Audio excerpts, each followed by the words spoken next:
in research, evidence-based policies, data-driven decision-making, education technology, community engagement, and indeed, financing models in education.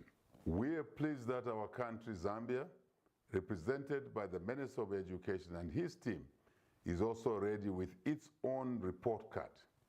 They will highlight our success in scaling an evidence-based approach using the teaching at the right level methodology that is domesticated in our Catch Up program to increase foundational learning outcomes and the various policies we have implemented that support foundational learning. Distinguished guests, ladies and gentlemen, we are all aware that global financial resources for education are dwindling.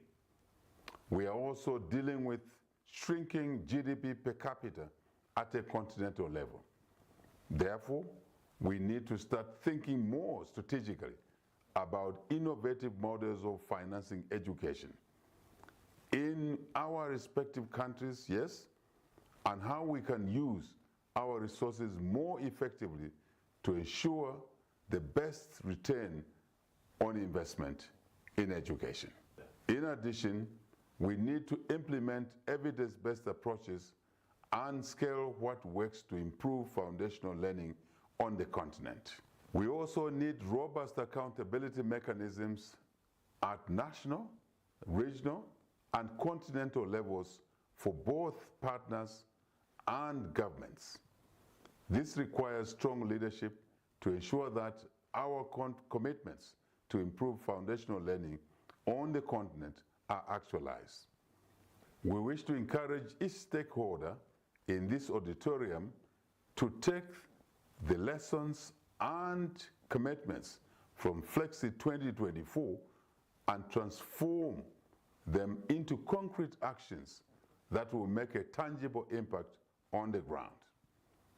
Let us work together, collaborate across borders, and learn from each other's successes and challenges to create a future where every child in Africa has a chance to excel. We believe that Africa can be the next frontier in the global supply chain if we appropriately skill our youth. Let us make foundational learning a cornerstone of Africa's progress. We look forward to the outcomes and resolutions from this year's Flex and the future we are creating together. I thank you.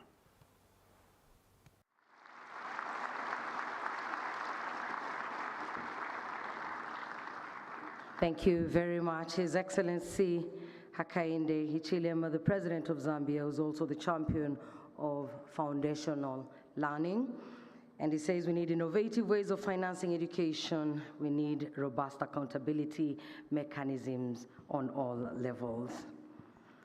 I can see some good things happening in Frontier. Now, it's because of Africa's children that we are gathered here today, and this event would not be complete without them.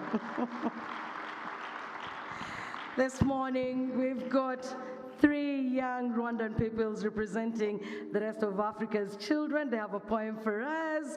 Let us enjoy their performance. Ngaramutse, je nitwa Umupfasoni Claudie, niga mu mwaka wa 3 w'amashuri abanza mu rwunge rw'amashuri rwa Burema.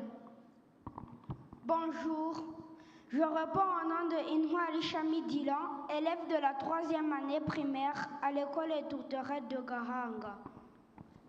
Good morning, everyone. My name is Blessing.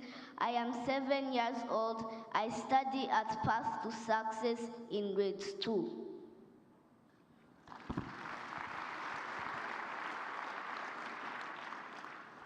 Umuvugo, umusingi w'ubumenyi bwanjye. Mfite imyaka 10 nibwo ngitangira urugendo rw'amasomo. Amasomo niyo yubaka isi yanjye. Binyuze mu mibare, inyuguti, indirimbo no kwiga nyina nubaka ejo hanjye buhoro buhoro.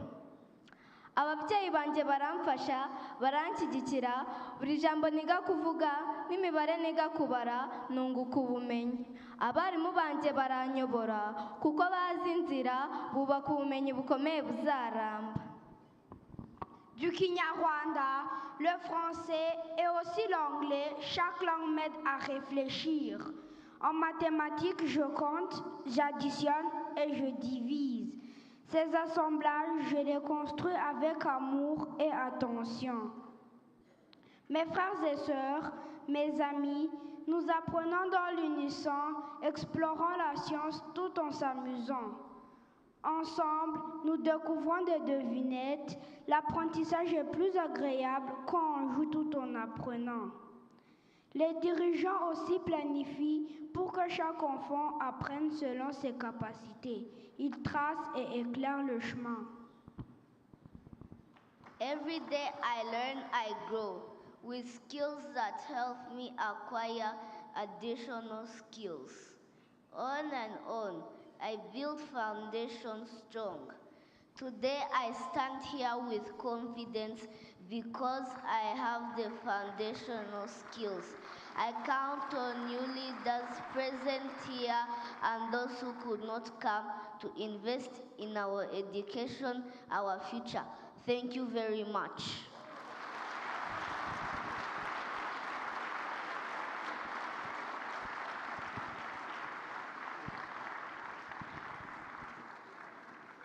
Thank you so much. Don't you think we should give them a louder clap?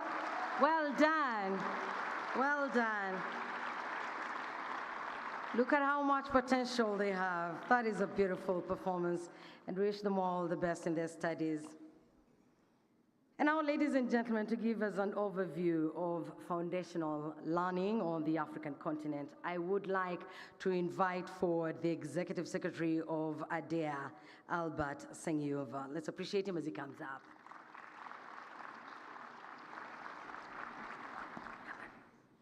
Albert, I wanted to do yes.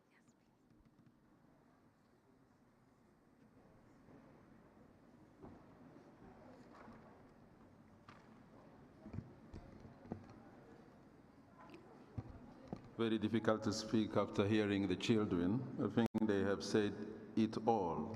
So I'm trying to be as brief as possible.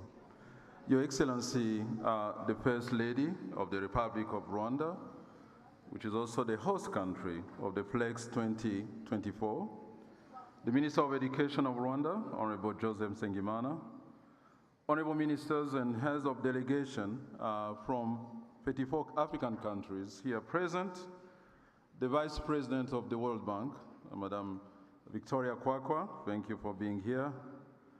Fellow heads of partner organizations, including the Regional Director of UNICEF, the Global Director of the Gates and Melinda Gates Foundation, senior officials from government and partners here, education stakeholders, the media, and gentlemen, all protocol observed. Your Excellency, we are gathered here today based on the journey that started 2 years ago with the passionate call and commitment by African countries and leaders to prioritize foundational learning to address the learning crisis. I'm talking about the Transforming Education Summit in New York in 2022. Several high-level engagements followed, whose focus included foundational learning, where ministers declared to take key policy reforms and actions aimed at improving the salience of foundational learning, of teacher preparation, change in pedagogy and curriculum, as well as evidence decision-making. Those were some of the issues that we discussed in the different engagements. And I'm referring here to our first and most important engagement I remember in 2022, I think it was June 2022, when the Gates Foundation invited all key partners to prepare for the Transforming Education Summit that was going to take place in New York. We then met at the Triennale 2022, and I see some of the partners and countries here where we established the coalition of ministers on foundational learning. And I'm pleased to see that some of the ministers and countries are here represented. We've grown from 8 countries, moved to 15. I'm glad to see that we've actually reached 54. And I believe we still have room for more to join us. Let me also take into consideration other events. I remember colleagues from the Human Capital Africa had organized several of those events, including the Ministerial Roundtable on Foundational Learning in Addis Ababa in February. They also had a presidential dialogue in Accra in 2024, as well as a recent event at the United Nations. Rounding of this was the designation of the 2024 as the Year of Education for Africa by the African Union, where improving foundational learning and STEM is one of the 8 strategic objectives. In the process, we have seen some progress in several countries in raising the silence of foundational learning with great examples. So let me pick example, for example. So let me take Cote d'Ivoire, the Ivory Coast that is here present. They established its national program for the improvement of early learning. Kenya initiated to some reading program that has been really a success. There's so much we can learn from that. Sierra Leone had a foundational learning program for literacy and numeracy. The Tunoze Kusoma program on foundational learning strategy in Rwanda, and the establishment of a national steering committee on foundational learning. And as the president has already alluded, the catch-up program in Zambia. So this is a stock of great initiative that countries have initiated, and the reason for us to be here to learn from each other. But challenges remain, and the key task ahead of us: how to continue prioritizing and raising the salience of foundational learning, how to scale innovative practices that have demonstrated positive impact, how to collaborate and coordinate better in support of countries.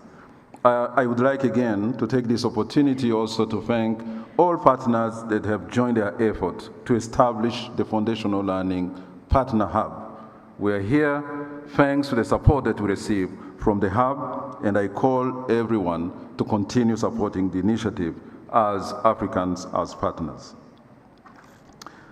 The other challenge, of course, is how to spend prudently, invest more, and measure better, and how to leverage existing communities of practices, such as the African Foundational Learning Ministerial Coalition, and place them at the center of the initiatives to promote greater ownership, accountability, and transparency. ADEA joins other partners in working this journey with African countries to prepare children better and enhance the continent's human capital by improving the quality of learning and foundational learning. By closing these remarks, I cannot close it without thanking all the partners that I see here. We started this journey together in 2022. We are here together. Let's continue working together. The success of this wonderful platform will only be achieved when we can count on each and everyone. Thanking the countries that have been present since then, and additional countries that have come up. Let me also thank the Minister of Malawi, who has offered to host the next Flex 2025. Thank you, Minister, for that. I wish all of us fruitful deliberation as we take stock on how far we have come and craft clear path moving forward. I thank you.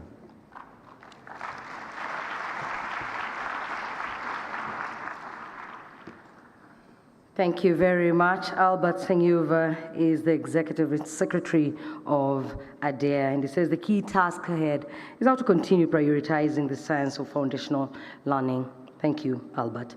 Now, building strong foundations and accelerating progress in foundational learning requires collaboration.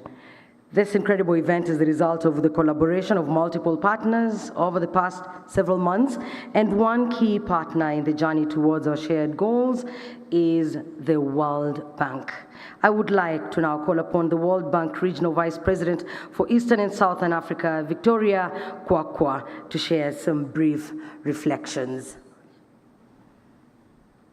Please let's appreciate her as she comes forward.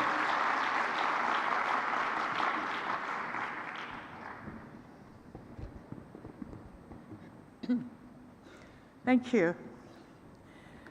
Your Excellency, the First Lady of the Republic of Rwanda, Mrs. Jeannette Kagame, the Honorable Minister of Education of the Republic of Rwanda, Honorable Ministers of Education, heads of delegations, development partners, distinguished guests, ladies and gentlemen, good morning. Let me express my deepest gratitude to the government of Rwanda, particularly to the Ministry of Education, for convening and hosting us at the Africa Foundational Learning Exchange, FLEX 2024. On behalf of the World Bank and all the partners that are part of organizing this year's FLEX, we're grateful for the opportunity to collaborate with the government of Rwanda and other partners present in this room in the organization of this exchange. The success of this event reflects the generous financial, the technical, and time commitments from the government of Rwanda and the many agencies represented here today. It also demonstrates our deep and productive partnerships on foundational learning, which we hope this exchange will further strengthen. This gathering builds on the landmark Africa Heads of States Human Capital Summit in Dar es Salaam in 2023, which brought together 18 heads of state and high-level representatives from 43 African governments. The 2023 summit elevated human capital development as a priority for countries and galvanized commitment at the highest level. Today, with 35 countries at FLEX 24, we have an opportunity indeed, an imperative to translate this commitment into urgent action, honing in on foundational learning. And as we heard, action is already happening. Nearly 90% of children in sub-Saharan Africa are living in learning poverty, unable to read and understand a simple text by age 10. The learning crisis stems from access and quality gaps. Today, 42 million primary-age children across sub-Saharan Africa remain out of school, and the number more than doubles to over 100 million when we include secondary school-age children. Millions more, despite being in school, fail to acquire basic literacy and numeracy skills. The magnitude of this challenge demands unprecedented collective action, and this forum can serve as a catalyst to transform commitments into scalable impact. Our strategy must harness the region's rich tapestry of innovations and evidence-based successes by leveraging intra-African learning. At the Dar es Salaam Summit, we have collectively committed to reducing learning poverty in our countries by at least a quarter by 2030 and improving literacy rates to reach 75% by 2030. In this effort, the World Bank remains a committed partner to the Africa region. In the Africa East region alone, the World Bank has allocated a total of $7.26 billion for education financing. We're committed to doing more by expanding our operational engagements, policy reform support, and technical assistance. I look forward to a productive exchange where we can learn from one another, forge new partnerships and strengthen old ones, and deepen our collective commitment to action. When we reconvene at the next Flex, which will be in Malawi, we will hold each other accountable for the progress made. We owe this to Africa's children. Thank you very much.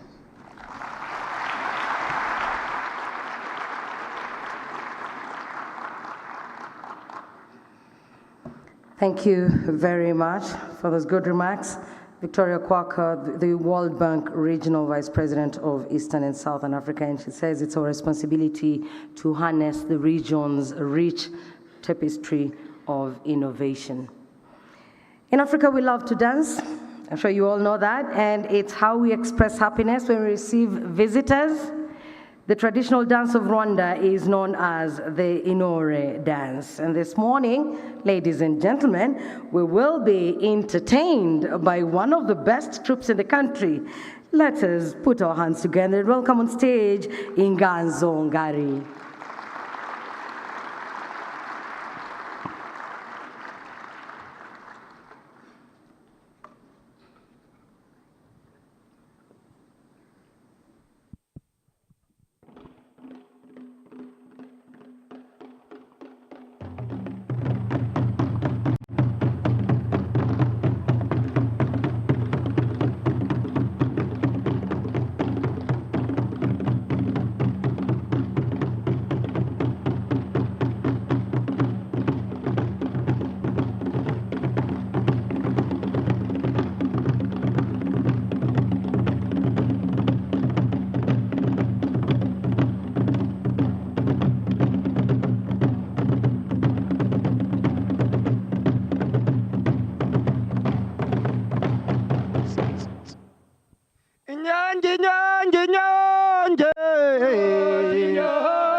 neza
muzagaruke murebe inganzo ngari muzagaruke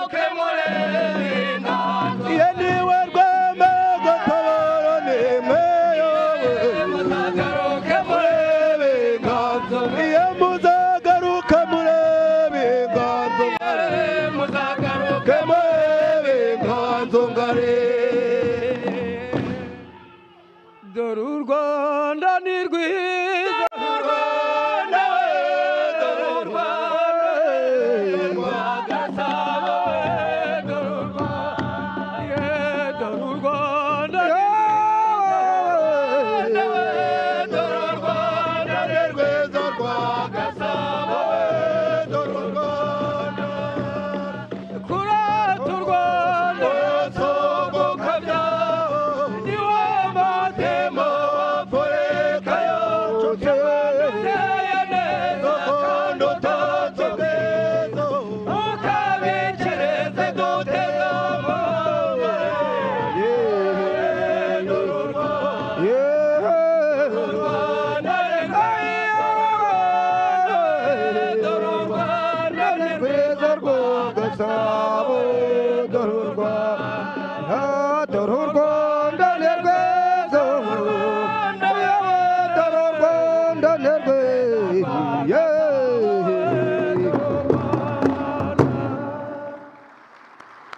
Ladies and gentlemen, let's appreciate Inganzo Ngari. If you feel inspired, you want to join them because you think you can jump like they do, talk to me, I'll give you their contact. In case you're wondering, what is the message in that song? It is a beautiful song that carries a welcome message for visitors, those who are coming back for a second or a third time. If you're visiting for the first time, it also describes the beautiful country that we're proud to call home, Rwanda, and indeed encourages you to feel at home in the land of 1,000 hills. Once again, thank you, Nganzo Ngari. Now, after that beautiful performance, ladies and gentlemen, it is time for us to hear from our host minister. Please join me as I welcome the Minister of Education, Rwanda, Honorable Joseph Nsengimana. Let's appreciate him as he comes out for his remarks.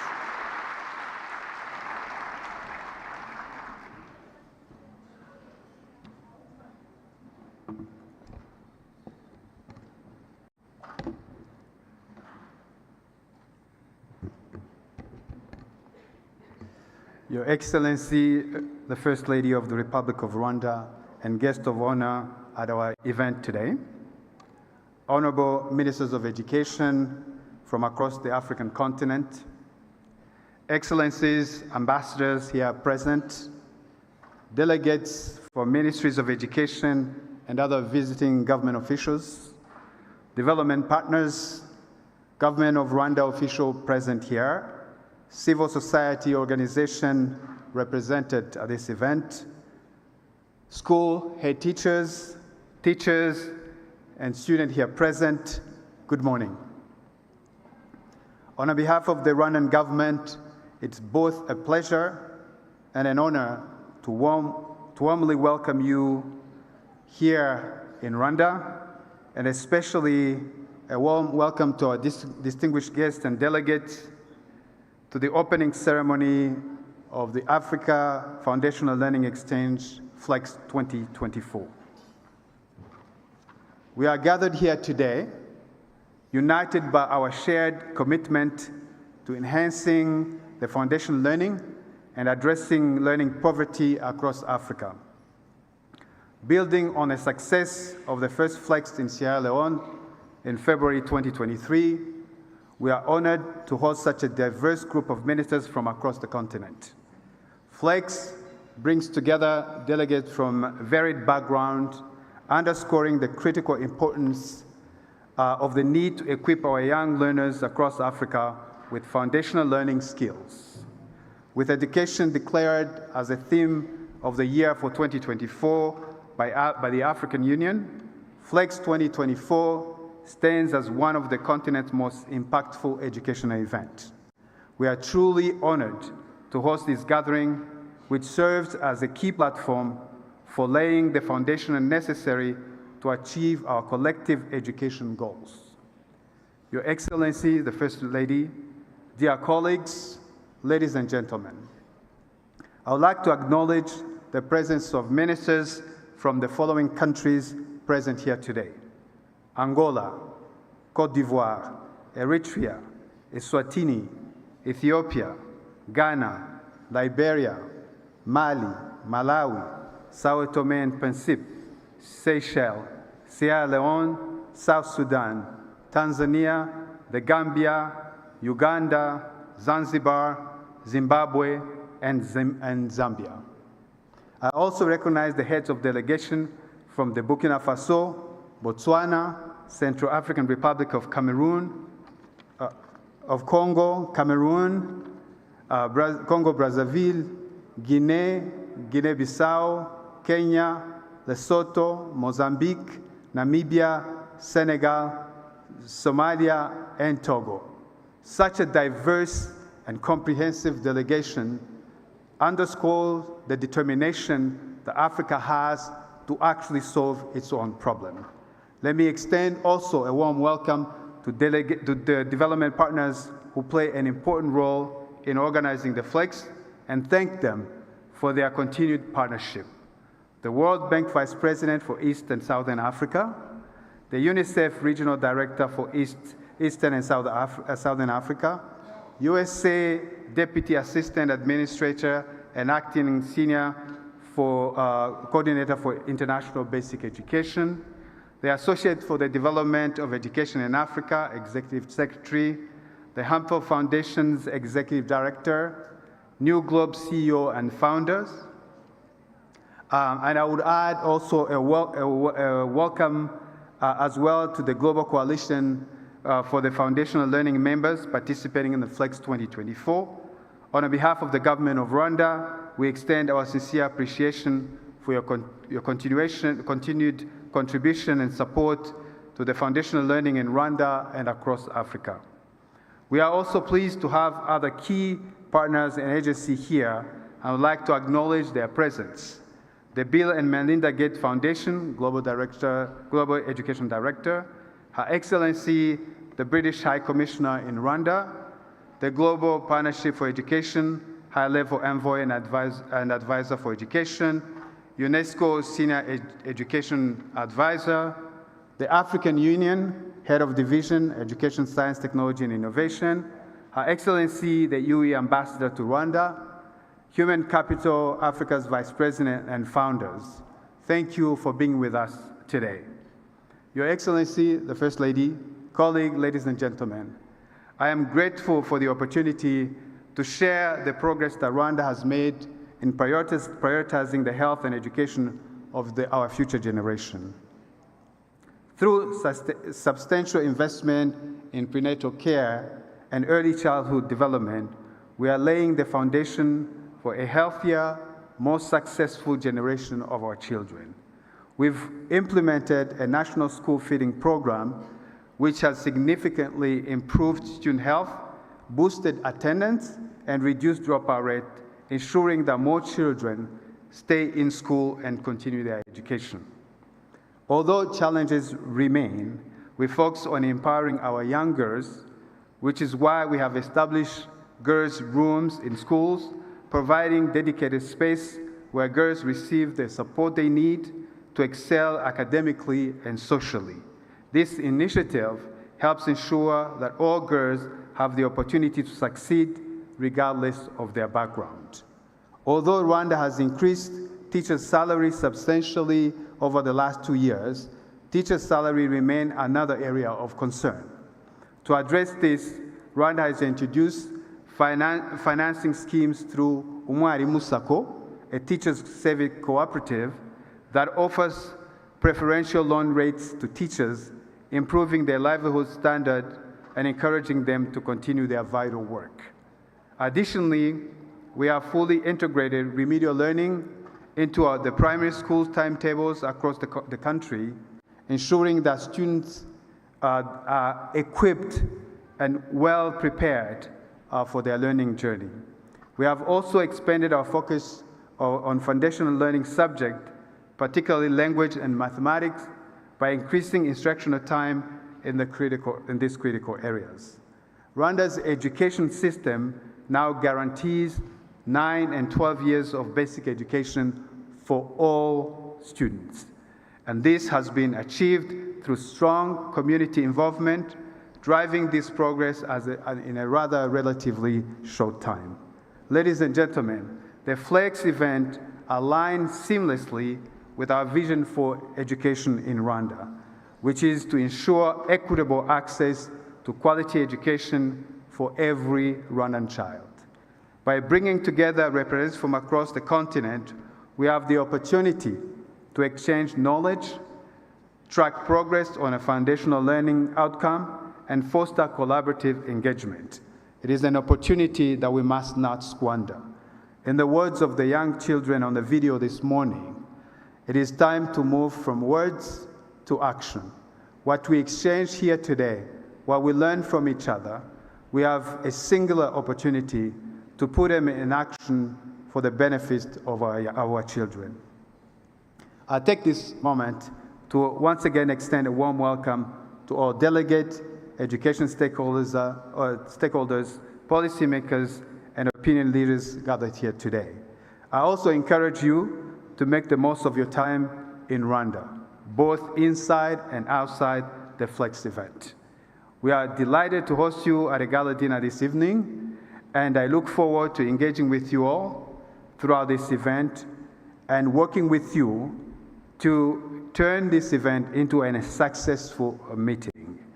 It is with my distinct honor now to introduce the guest of honor for the Foundation Learning Exchange 2024, who will deliver the keynote address. We are honored to have our First Lady, the First Lady of the Republic of Rwanda, and our First Lady has been an advocate for education for all, not only in Rwanda, but across the continent. She has been a tireless champion for early childhood education, recognizing it as a cornerstone of children's development. Ladies and gentlemen, please join me in welcoming the First Lady of the Republic of Rwanda.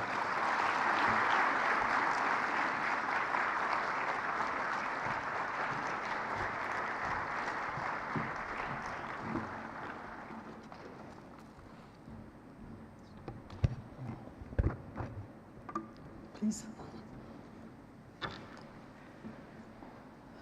Honorable Ministers, dear Victoria Kwakwa, the World Bank Vice President for Eastern and Southern Africa, the UNICEF Regional Director for Eastern and Southern Africa, development partners and technical experts, distingués invités, je vous souhaite la bienvenue au Rwanda. C'est pour moi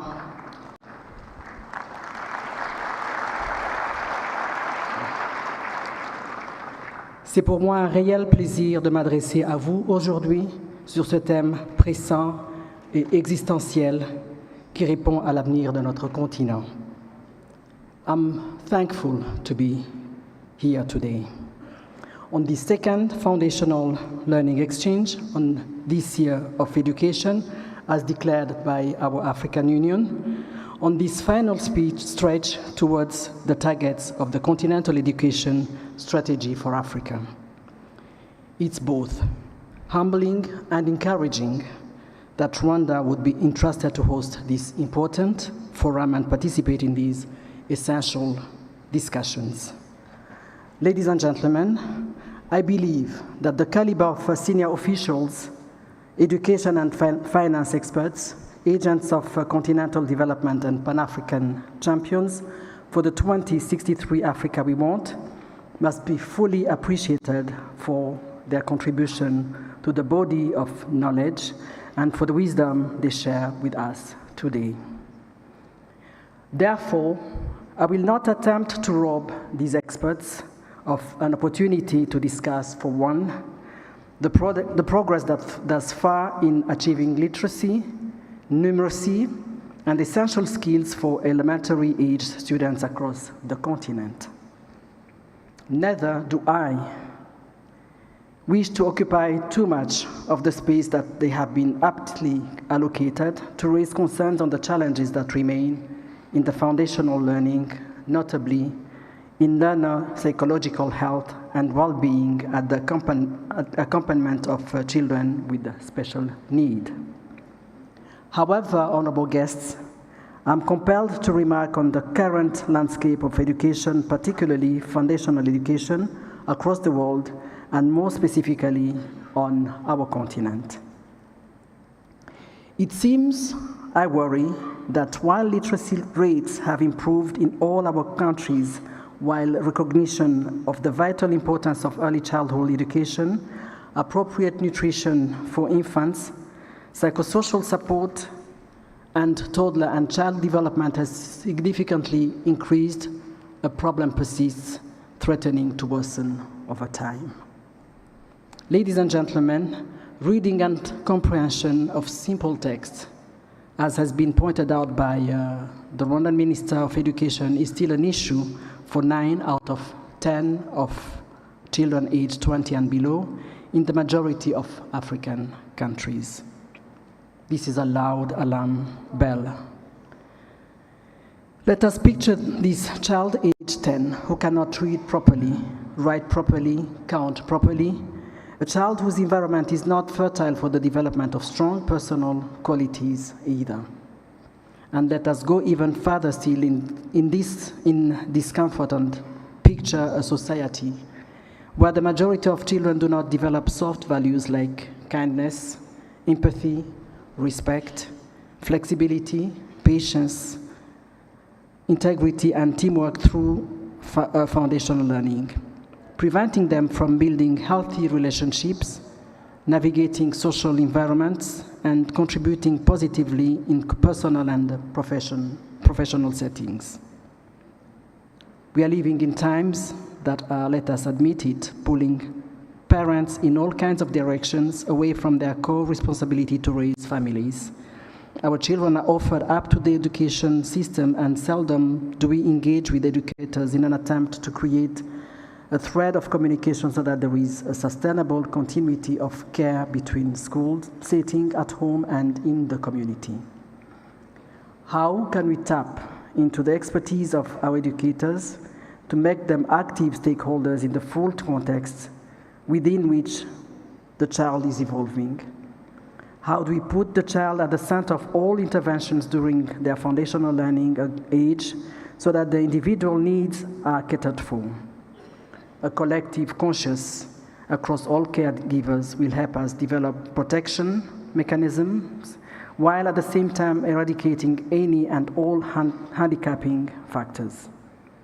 This rethinking of our approach, I believe, will yield more targeted policies that address the issue at hand in a more holistic manner.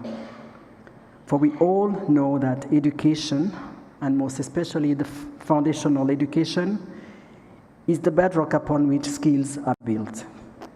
And skills must be adapted to changing times. The skills that were needed for the Stone Age, agrarian or industrial ages are not all relevant for today's technological age or tomorrow's AI revolution. How we educate, train, and skill our young people for the future of work and development is critical.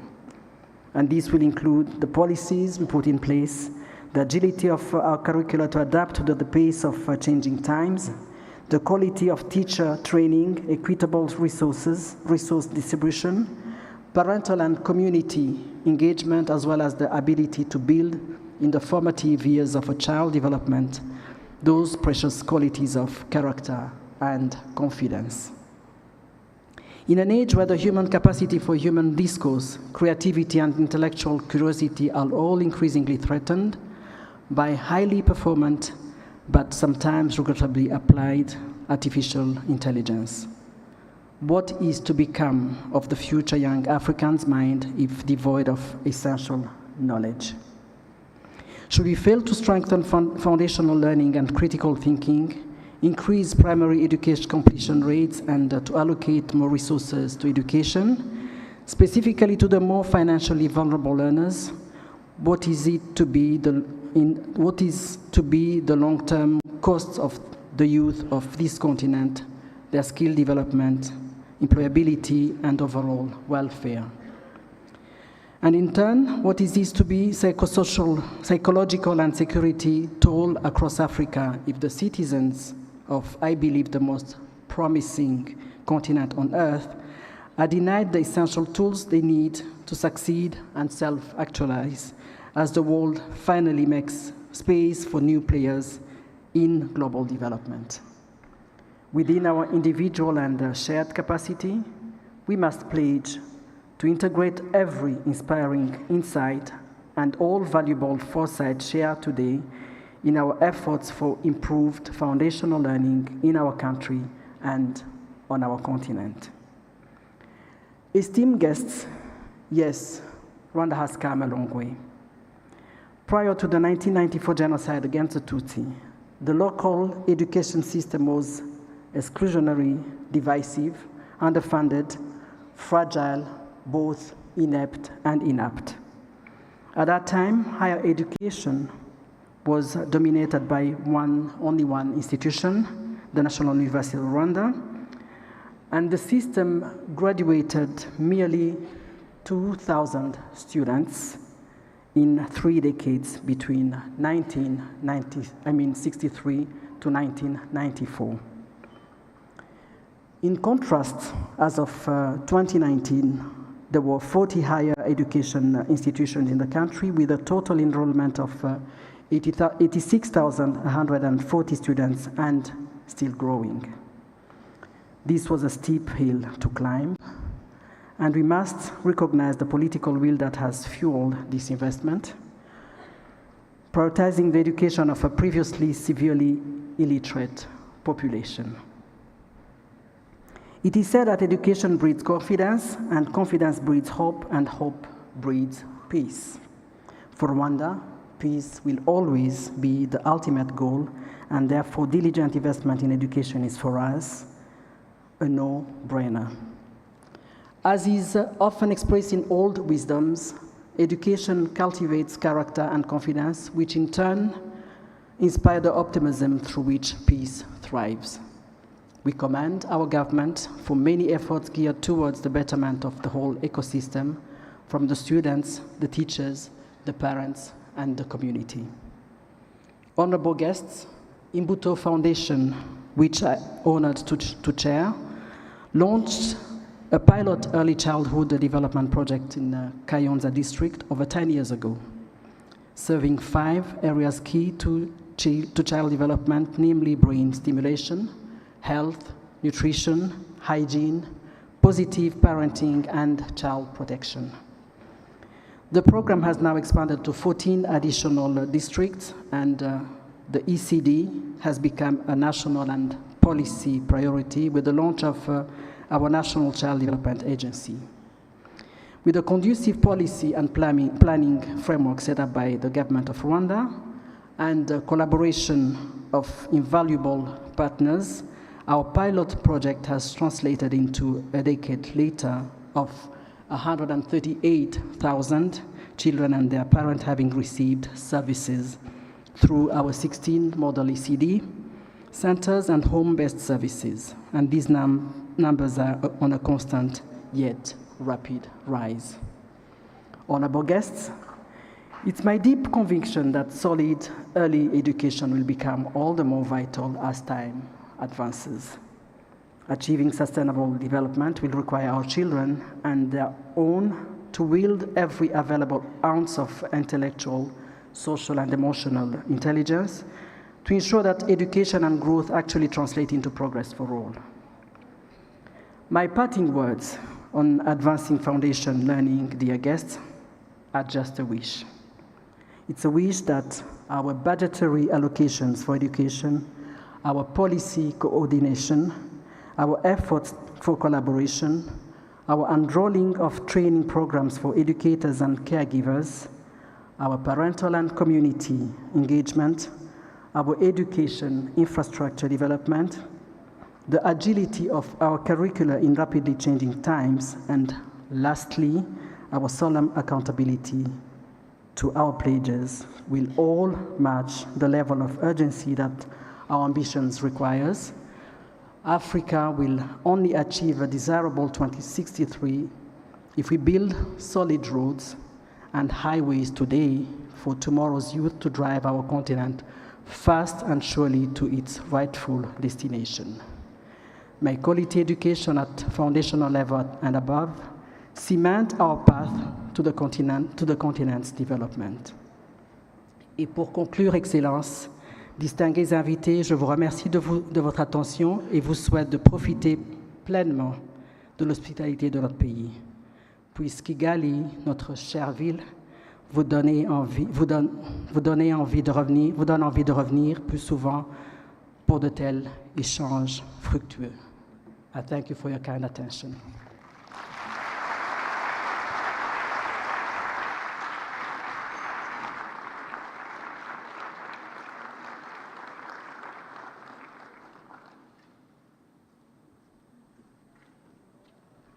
You may be seated.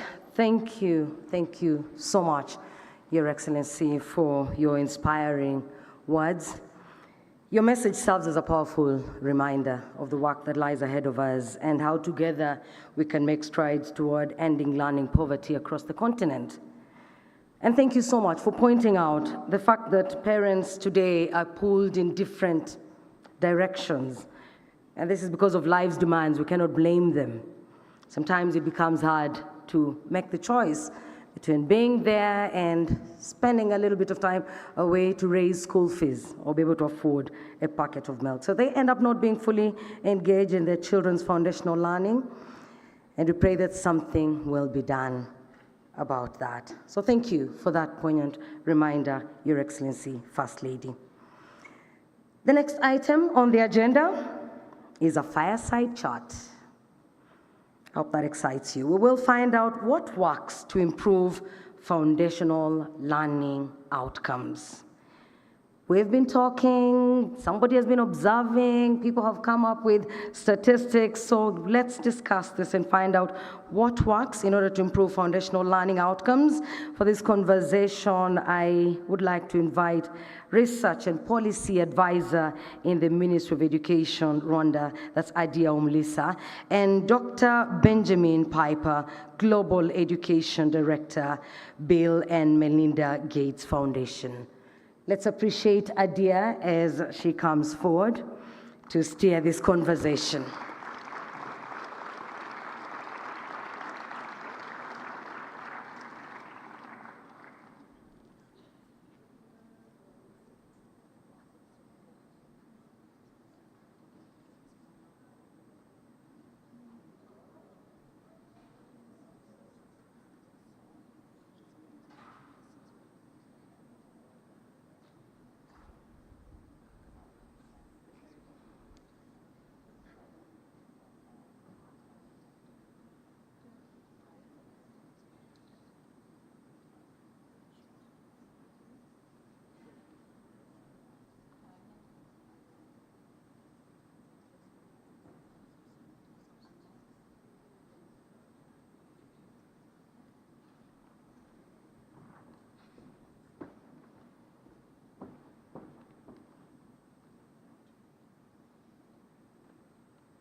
Good morning, everyone.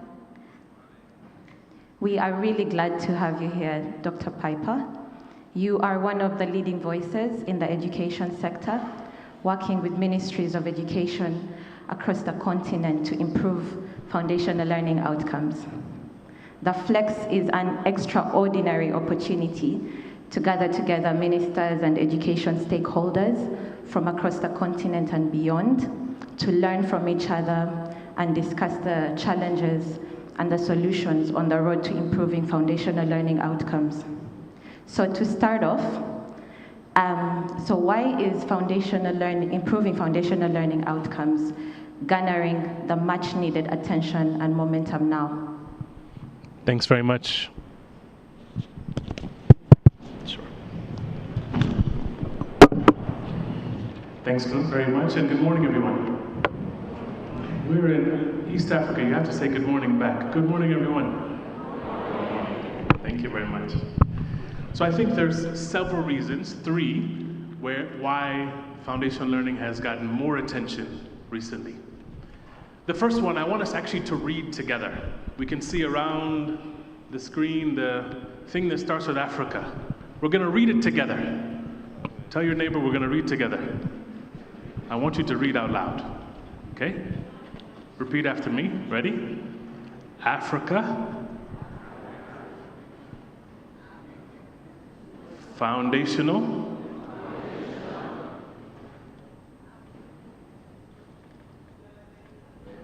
Learning.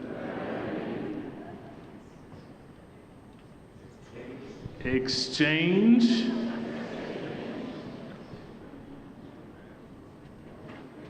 (2024). I will release you from the pain of me reading the entire thing like that. But why am I reading like that? Because the average child in sub-Saharan Africa struggles to read. And because they don't have those basic skills, they also struggle to comprehend. So why are we here? We're here because there are leaders sitting in the front row and leaders throughout this auditorium who recognize that it's a moral as well as a technical issue that we all need to work on together. Because I've had the privilege of living on this continent for the last 17 years. And Ethiopia, Kenya, I go back and forth between the two. And the talent level that exists, the skill level that exists across the continent is clear. But somehow we have forgotten one small segment of children in education, which is this foundational learning problem. So the first reason why we're here is because it is painful to see. My first experience doing a study on this issue, Your Excellency First Lady, in East Africa, it was painful to see children who look like my son and like my daughter not being able to have those basic skills in literacy and numeracy. And I think it's exciting to see the responsibility that all of us in the room have taken to solve this problem. That's the first reason. The second reason is because there's a change amongst policymakers. There was a study about 2 years ago that asked policymakers, what's the level of learning outcomes for the children in your country? And we asked them, do you think 80% of children can read, 20% of children can do math? Where are you? And what the study showed was that countries that had high levels of outcomes, countries where kids were actually learning, those policymakers knew where their learners were. So if they had 90% of learners, the policymaker would say 90% of learners had basic skills. But in the countries where learning outcomes were low, on average, these policymakers estimated about 1/2 of the actual problem. So if you had 80% of learners who couldn't read, the policymaker would say that it was 40. So one of the main challenges that's existed is that up till now, there's been so much emphasis by policymakers on tertiary, on transitions to secondary, on outcomes for jobs. And I think what's so exciting about seeing the people in these first two rows, the policymakers of 2024 are ones who understand the magnitude of the crisis and are working to improve it. The third reason that there are so much more attention on this issue is because it's a fixable problem. Everyone say fixable. It is a fixable problem. There are efforts happening right now. In Madagascar, there's a program called Tafata that is working to improve learning outcomes using a Teaching the Right Level program. In Kenya, we heard about a program called Tusome, which doubled learning outcomes at large scale. In Zambia, there's a catch-up program that is working almost at national level to improve both literacy and numeracy. In Malawi, they have one partner who's working on a national reading program and another partner who's working on a national numeracy program and working together to improve learning outcomes. In Ghana, there is several programs, Gallup, which is working on accountability, which aligns with a Ghana learning program to improve learning outcomes. There's also the differentiated instruction program that's helping learners improve at their level. What is my point? There are new efforts in Côte d'Ivoire on this PANAPE program to develop structured pedagogy to improve learning, to make sure that every child has a book in their language and to learn the basic skills. I am so excited to be here in this room today for this third reason. There are efforts and countries and partners in this room who have a solution that me and my country needs to hear about. So I think there is expertise and talent, particularly amongst the policymakers in the front and throughout the room, that really make us go. This is a fixable problem. It's not an easy one, but it's a fixable one, and there's a lot of more efforts to improve than we had before. Thank you, Dr. Piper. That was very encouraging.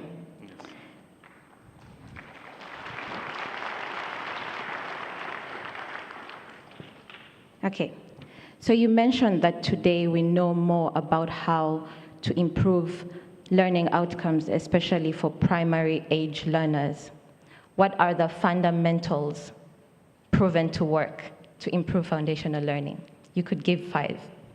5 only. Okay, let me try 5. And actually, if you remember anything I say, just let it be the first one. Forget everything else I say, but remember this one. The first thing that's required, that the evidence shows is required to improve learning outcomes, is political will and prioritization. It's clear that by being here, and the number of people, the number of experts in the room, that people recognize that this is an issue. It's clear. I know enough ministers to know, number one, that's one job I would never want, forgive me.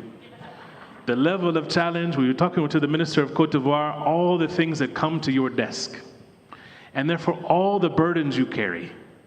But I would make a humble case that for foundational learning, you will not improve outcomes if it is priority number 18. You will not improve outcomes if it's priority number 10. The level of challenge we have requires political will and leadership prioritization from leaders in the front, but across the room.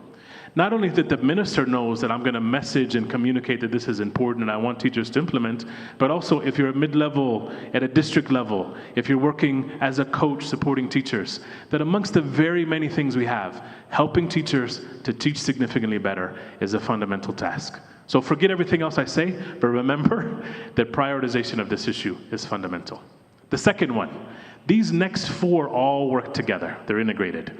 So number 1, the evidence suggests that highly effective programs, including some of the ones I mentioned, every child has a book. Every child has a workbook. They have something in their hand. I visited 2 weeks ago in South Africa, a program where every child had a book. That book had the language appropriate phonics activities they need, the language appropriate reading stories they need, and the language appropriate comprehension skills they need. Every child had it. That's point number 1, material. Actually, it's point number 2, but the first learning material. Linked to that is the third one, which is that in South Africa and in Malawi, sorry for calling all the people in the front out, in Malawi, every teacher had a lesson plan to help them teach that workbook. We saw a numeracy program a little while ago in Malawi, where every teacher had a lesson plan to help them teach that. I know a lot of teachers. My first job was a teacher. My mother is a teacher. My daughter, can I brag on my daughter? She's studying to be a teacher. And she told me her favorite class was the science of reading, the science of numeracy. But she needs the support to learn how to do it. Children learn to speak without teaching. They learn it by listening and just being engaged, but they don't learn to read and to do math by magic. They need good teachers with the right support. So the third thing is these lesson plans and teachers' guides that would help them. The fourth is training. Now, every country, every program here has training. Let's move the normal training out. That's not what I have in mind. I have in mind a training where you show me what it looks like to teach this comprehension activity well. We're all together. We see a high quality teacher doing this mini lesson quickly, effectively, in your language, in your classroom, and I see what it looks like to do it well, and then myself, with one of you in the front, we actually get the chance to practice that new skill. I saw something like that in Senegal. It was the ability for the trainer to show what it looks like to do this new activity, and then for us as teachers to practice. The fifth one is some instructional support to the teacher. It could be coaching, it could be cluster meetings, some sort of intervention. I'm thinking of Ghana. We have these circus supervisors who are providing support, giving feedback. In Rwanda, you have a similar system. People have the ability to come to class and get feedback, right? In Malawi, you have these PAYAs, primary education advisors, who come and give support. I was a teacher, my first job. It's very easy to get the idea for a new method, but very difficult in many cases to implement it. So the fifth one, we need to give teachers the support and the feedback and the follow-up that they need. So some sort of coaching intervention that makes it easier for them to try and implement this program. So 5. Don't remember them all, but remember the first one, which was? Prioritization. Thank you. Okay, so it sounds like the fundamentals are centered around instructional focus. Yes, yes, yes. So basically, it's now time to bring an instructional focus to education. Yes. What does this mean? And what reforms are needed to embed in education systems that will enable children to be grounded in core literacy and numeracy skills for them to grow into thriving young adults? So I have the privilege of getting to see many classrooms in many countries. In the last 4 weeks, I'll have been seeing classrooms in Kenya, South Africa, 3 states in India, and tomorrow, thank you, we get to go to classrooms in Rwanda.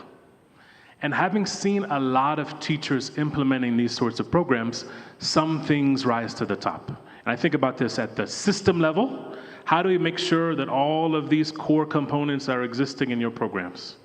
For the people at the front and throughout the room, how do we make sure we're using the best evidence on program design? That's the system level. But there's also the task at the classroom level. I had the opportunity to see in Zambia a lot of teachers implementing the catch-up program. What does it actually look like for them to do the intervention? So last week, I won't tell you the country, but I was in a country that had so many of the core elements I mentioned a moment ago. They had a workbook, textbook in front of every child. That textbook was language appropriate, dealt with the specifics of that language. It was wonderful. It had a story on that particular page.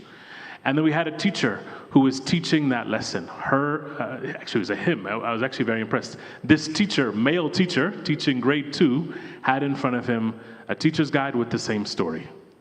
So he did almost everything we wanted. We got to the story level of that lesson. And what do we see that teacher do? The teacher asked the students, everybody take your finger and then track on the page as I read. That skill is very important because it allows the teacher of a very large class to be able to make sure that every child in that class is actually reading, not just saying the words. So that's quite good. But then he got a little bit distracted and then forgot to make sure that everyone's fingers were on the page. And in fact, many of the children were not actually reading. Many of the children were not actually tracking with their finger. They were just saying the words, but didn't associate the sounds and the letters to what was in front of them. And then that same teacher who was doing a nice oral language activity was following the lesson, but the one part of the lesson he skipped was the time where it was for each child to read the story out loud. So all of the elements at the system level were there. The challenge was the classroom level, and having the support for that teacher to be able to take what was written on that lesson plan, what was supported and asked for by the minister, down from the core leadership in the country, and being able to implement. So my request and suggestion, actually, when we think about the classroom level, is that we have a relationship between the system and the classroom, so that we know what the core elements that we want to emphasize are in each lesson. So for Ethiopia and Ghana and Angola, what are the core things that need to happen in a numeracy lesson that we can communicate down? So if that lesson was representative, and I don't think it was, but if it was representative of what was happening in that country, we would want to have the message come down from the system to the classroom level. We want to encourage every teacher, don't forget to do the phonics activity. Every teacher, make sure that every child tracks with their finger, and every teacher, don't forget to make sure the child has the time to practice reading. So it's the link from the system, this is our program, down to the core elements. And on the numeracy side, we can't forget numeracy. We need to make sure that there's enough time to practice place value. This issue of where's the hundreds, what's the tens, what's the ones is very difficult for learners. And how do we count up and count down? It's complicated. And for the subtraction or the addition, that we're making sure there's time to reinforce the borrowing and the carrying tasks. I don't know what the core messages need to be that connect to the teacher in your country, but I think the evidence is pretty strong that there are some core messages that the system needs to reinforce at the classroom, so that teacher who's teaching doesn't just say, oh, I have the teacher's guide in my hand and that's good enough. Because if we want to get the gains that we really want, it's making sure that every teacher is following these key elements that will move the program from good to great.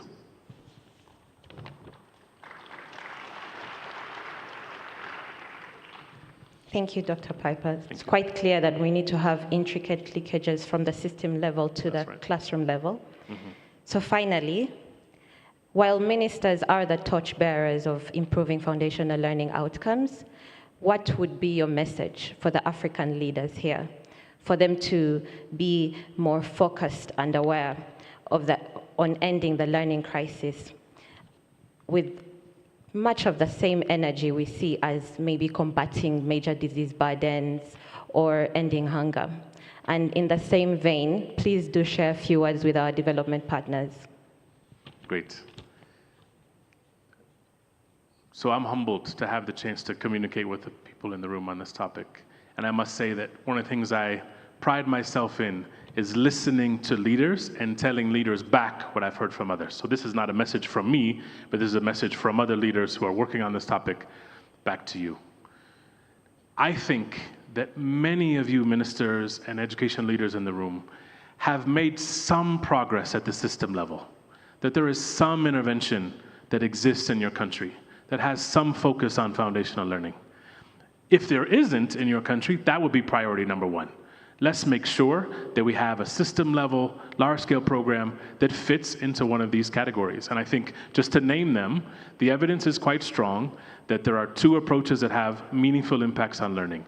Structured pedagogy, something like we know is happening in Malawi and in Côte d'Ivoire and in Ghana, as well as teaching the right level, programs that are working to organize children in groups, like in Zambia. There are programs that are starting that are trying to see if they have interventions. I know in Rwanda there's a Somo Umenye intervention that has been following this kind of foundational learning action plan that happens in Rwanda. There are some system activities. You could follow what Rwanda has done and have a very comprehensive plan for foundational learning. I was in South Africa seeing some provinces there that are focusing on designing a plan that includes the core elements of structured pedagogy or teaching the right level and thinking about how it applies. So if you haven't had that yet, I think the evidence from the people in this room and across the continent suggests that that's a core first step, the system level, get things in place. And secondly, at the classroom level, I would humbly suggest that this is where we've missed a little bit. My experience is, if you don't know where teachers are not implementing and children are not learning, things are worse than you think. But countries, including countries in this region, that have not only the policy level, system level in place, but a field classroom understanding of which districts are implementing well and which districts are struggling. That task of having the relationship between the classroom and the system is, I think, a pretty substantial gap with where we are right now. What is happening in the typical rural classroom? What does it look like? Kigali is an impressive place. This room, this convention center, is humbling to see what's possible in a country like this one. But what does it look like hundreds of miles away from the capital? What does it look like in a typical rural classroom where the teacher, who's come to your training, but then takes the materials and closes the door? What does he or she decide to do? I saw some data from one country this week where there was a highly well-designed program, but when that teacher in the rural classroom closed the door, they were not implementing. So can it be possible that in the next phase of this work, as you're thinking about this flex activity, that you learn from another country about what they are doing to both identify classroom implementation, what does it look like in a rural classroom in this country, and what can I do as a leader, as a policymaker, as an implementer, as a researcher, to make the link, to give the information that's required to the district and the region and the national level. Technology can help with that. There are several partners around the room who have used technology to be able to have an understanding of how to support teachers and the system. So I want you to ask yourself 3 questions as policymakers. Do you know whether your children are learning? And is there data in your system coming to you? And if not, that's one thing we can do. And another way to put it, do you know how many teachers are teaching this foundational literacy or numeracy program every day? If you don't know, it's less than you think. So finding out, linking the system to the classroom would be helpful. And then going back to the other point we started it with, have you prioritized foundational learning? As we said, it won't work as the 18th priority. It won't work as the 9th. There's a country, a big country in South Asia, India. Their new national education policy says for foundational learning, it's a key priority, one of their top 5. And the sentence on foundational learning says, and if this priority is not accomplished, nothing else in this education policy will work. Where is the prioritization level on foundational learning in your country? There could be some messages that make that easier. What if it was all children in this country reading by 9? What if it was, we are working together to eradicate illiteracy? What if it was, we are the first country in sub-Saharan Africa or Africa where all kids will be literate or numeric? So for those of you leaders who've already decided, yes, we're doing foundational learning, and I'm starting to learn a little bit about what's happening in the classroom level, can you pick a target? Can you pick a message that would help that rural teacher to recognize that Your Excellency, the Minister, Your Excellency, the First Lady is thinking about them and making sure and requesting this to work? So for the development partners, quickly, I would say the question to you all, are you good at the system level, helping your government counterparts to kind of think about this level? Are you good at the classroom level? And I would argue that most development partners are good at one or the other. Maybe you're good at helping some nice pilots happen in 100 schools, or maybe you're good at setting up a nice policy document.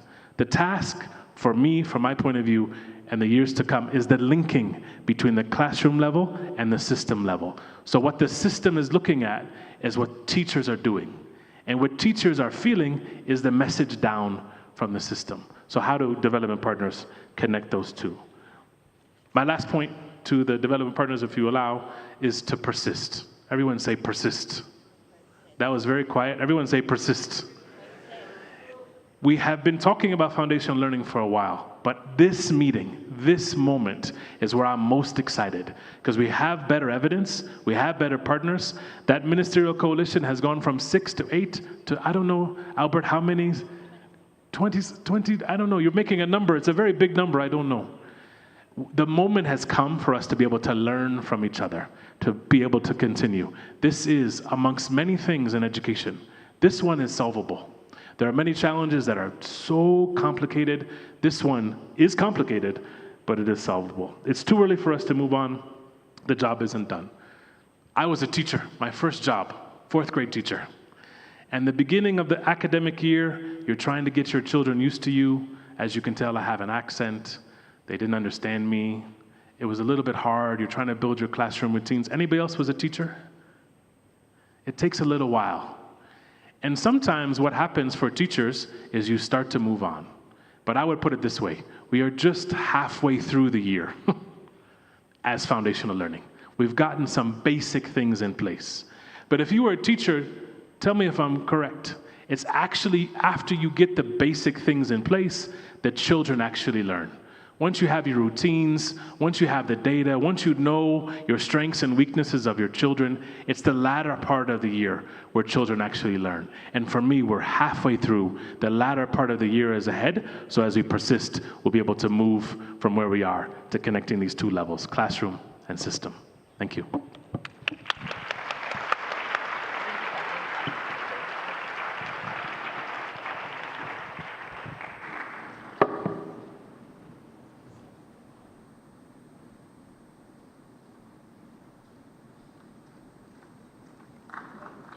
Let us appreciate them once again. Adia Melissa, Research and Policy Advisor at the Ministry of Education, and Dr. Benjamin Piper from the Bill and Melinda Gates Foundation. We thank you for the insightful fireside chat. Now, time has come for a group photo. Thank you for having patiently followed the presentations this morning, the powerful messages, a message from our guest of honor. I hope you've picked something from the fireside chat. Now we're going to take a group photo with a slight difference. In the spirit of not leaving anyone behind, I would love the photographers to come on stage. Anyone interested in being part of this, please come on stage. Photographers, please. This is in the spirit of not leaving anyone behind. We are going to take the photo of the year. The ultimate souvenir. Please come, just come on stage, kindly, yeah.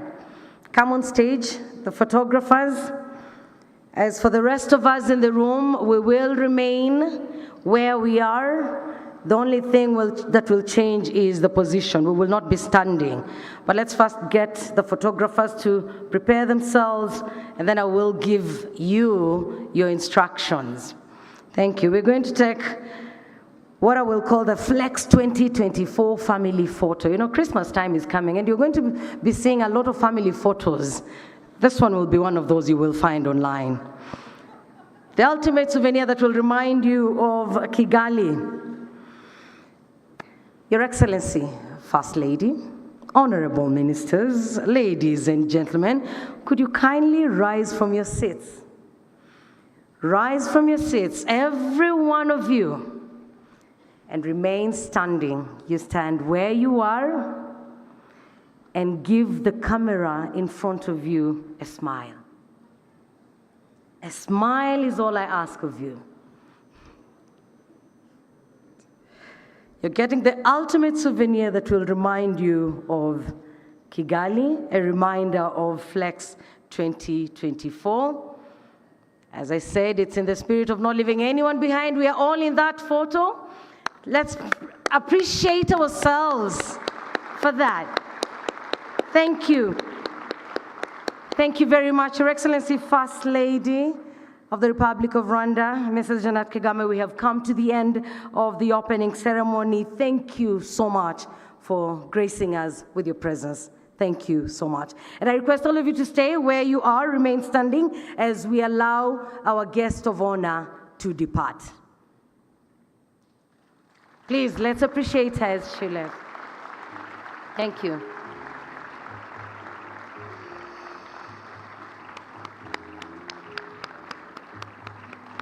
Thank you very much, Your Excellency, First Lady, for your continued commitment. Thank you. And for the rest of us, do I want to get you back to your seats? I don't think so. We are going for a coffee break. We will go for a coffee break. I'll give you about 20 minutes for that. Coffee break, then we come back in here. Please, let's do that. Coffee break, 20 to 25 minutes, and we come back to the auditorium for the next phase of our program. Thank you for having been a wonderful audience. Thank you for having graced the opening ceremony. And we're looking forward to the next 2 days. Powerful deliberations, powerful networking. We will be talking to each other. We will be exchanging ideas.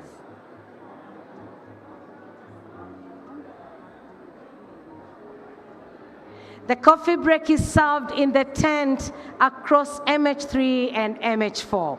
So you will go outside, then down the red carpet, right opposite. The ministers will be guided to AD10. The ministers, the protocol team will guide the ministers to AD10. The rest of us will go to the tent that is in front of MH3 and MH4. The ministers will be guided to AD10, where they will have their coffee break.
We'll soon be getting into the second part of the program right before a panel discussion.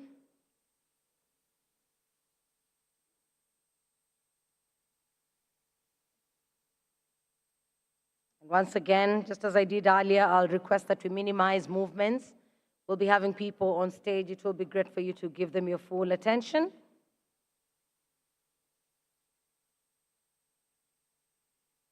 If you will have any questions or comments, time will come for that. Just take notes. For now, take notes. Take notes. You never know when you'll be called upon to share them.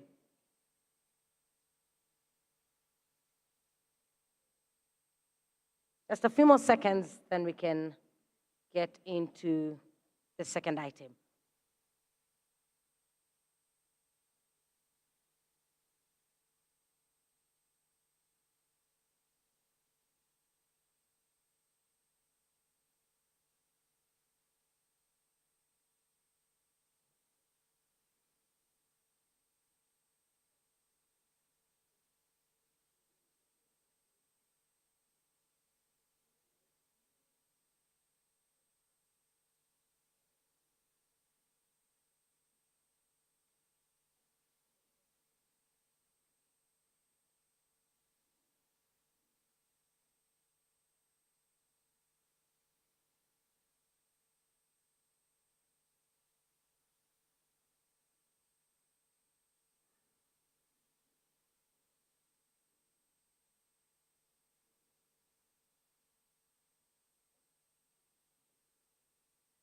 All right. Once again, it is a great pleasure to have you all. My name is Jackie Lumbasi. It's a great honor to be your MC. Thank you for being a wonderful audience, and I do hope that we will maintain that spirit. Let's make it worthwhile. Those outside this room have their eyes on what's going on here. Let's ensure that good things come out of this summit, out of this gathering. We will have a panel discussion, but preceding that panel discussion, there is a segment that we're calling the lightning talk. Now, don't get scared. You won't be struck by the lightning. No. And to take us through the lightning talk, I would love to invite the director of UNESCO Global Education Monitoring Report. That's Director Manos Antoninis. Let's appreciate him as he comes up.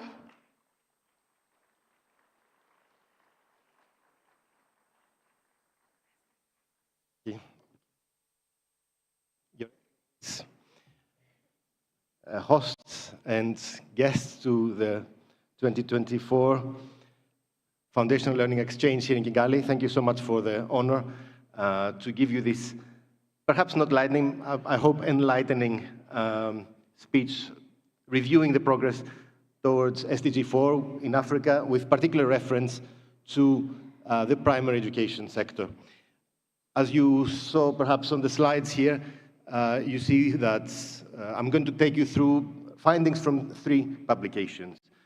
The 2024-25 Global Education Monitoring Report, which was just launched 10 days ago in Brazil at the Global Education Meeting, which focuses pretty much on all of you here in this room, because the report's theme was leadership, and is leadership in education, and it's the issue we will champion over the next year.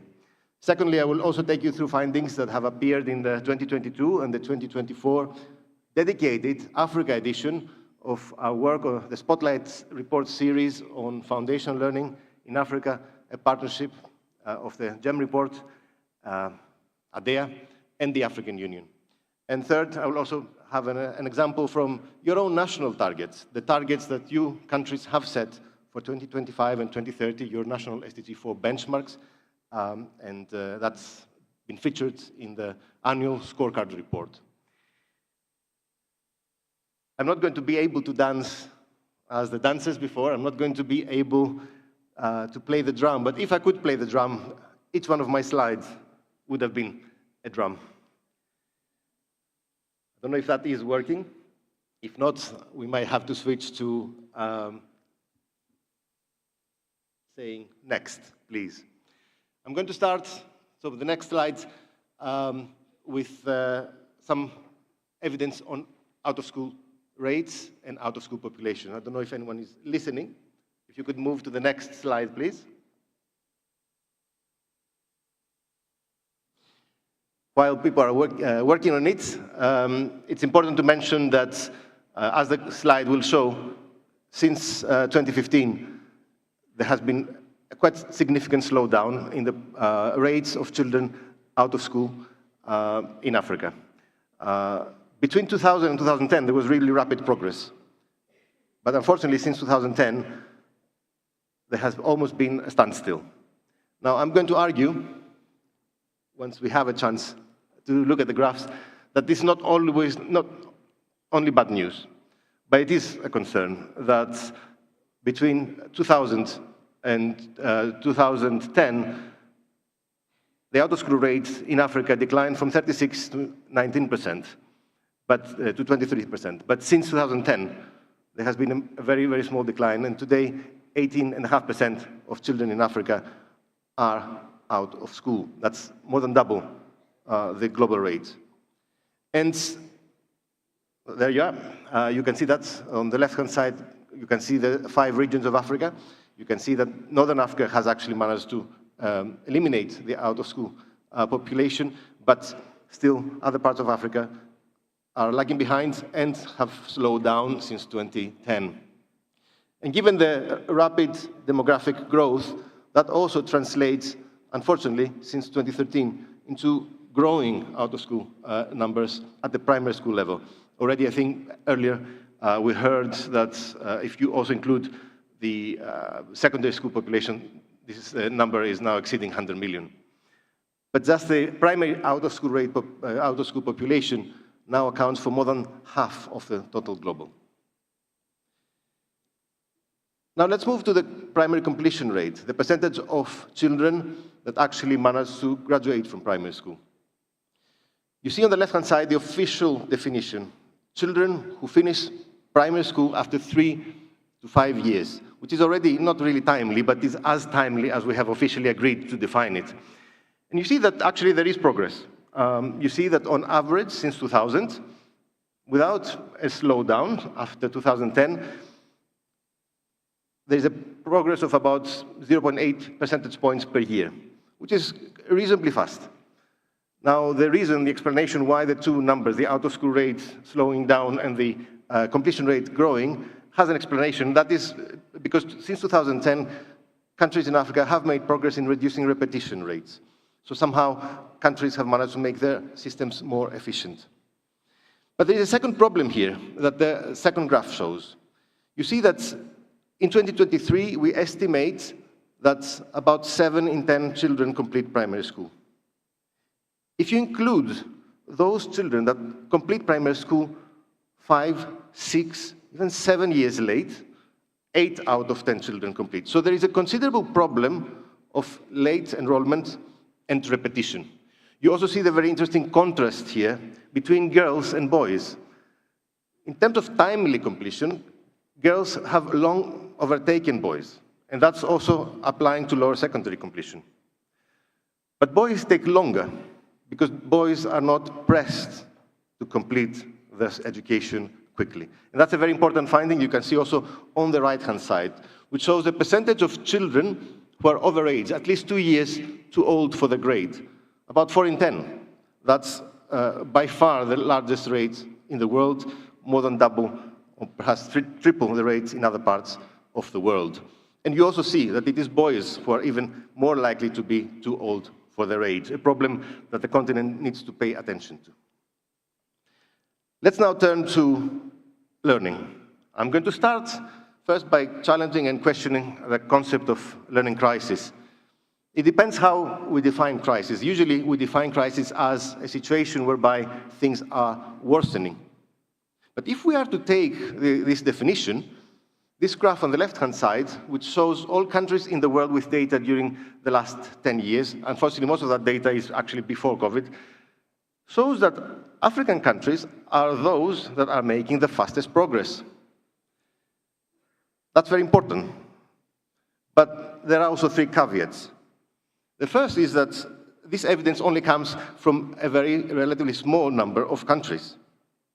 Francophone African countries that have taken part in assessments in 2014 and 2019. And there's some reason not to be fully confident whether the progress they have captured is actually reflecting reality. So it's important to have a caveat. Maybe it's true, but maybe it's not. The second is that there are very few data points. Only 1 in 3 African countries have some information on the level of learning at the end of primary education. Only 1 in 4 children in Africa do we have enough information on their progress, so with at least 2 data points since 2015. That's a very, very small number, and it gets even worse if you look at the map, which refers to early grades, basically foundational learning, where, as you see, most countries are red. That means they have absolutely no evidence. And this is a failure to deliver a global public good that all of us here in this room need to take some responsibility solving, because if you cannot solve this problem, then more complex problems of development will not be possible to solve. The African Union has taken an initiative, has decided that there should be a common assessment framework to which the continent's cross-national and national assessments should be anchored so that countries can make progress with much more confidence. The third, of course, and that's why we tend to refer to learning crisis, is that, as you saw on the left-hand side graph, all African countries are practically to the left-hand side of the graph. That means they are below 25% of students achieving minimum proficiency in reading and mathematics at the end of primary. And I'm going to elaborate that with the next graph, which shows some evidence on level. I mentioned before that there is very limited evidence since COVID, but the UNESCO Institute for Statistics has worked with a number of countries through its assessment for minimum proficiency level, the AMPLE survey, and that gives us some interesting insights. These are 6 countries from 2021 and 2023. On the left-hand side, you see mathematics. We should also praise all countries for having taken part in these assessments. You see that maybe here, at most, 2 in 10 children achieve minimum proficiency in mathematics. In countries like Senegal and Kenya, more than that. In reading, learning outcomes are much lower, and that's, of course, the concern that we are here gathering for. About 1 in 10, really. We're pushing it if we consider a few more countries like Kenya that have done more progress than that.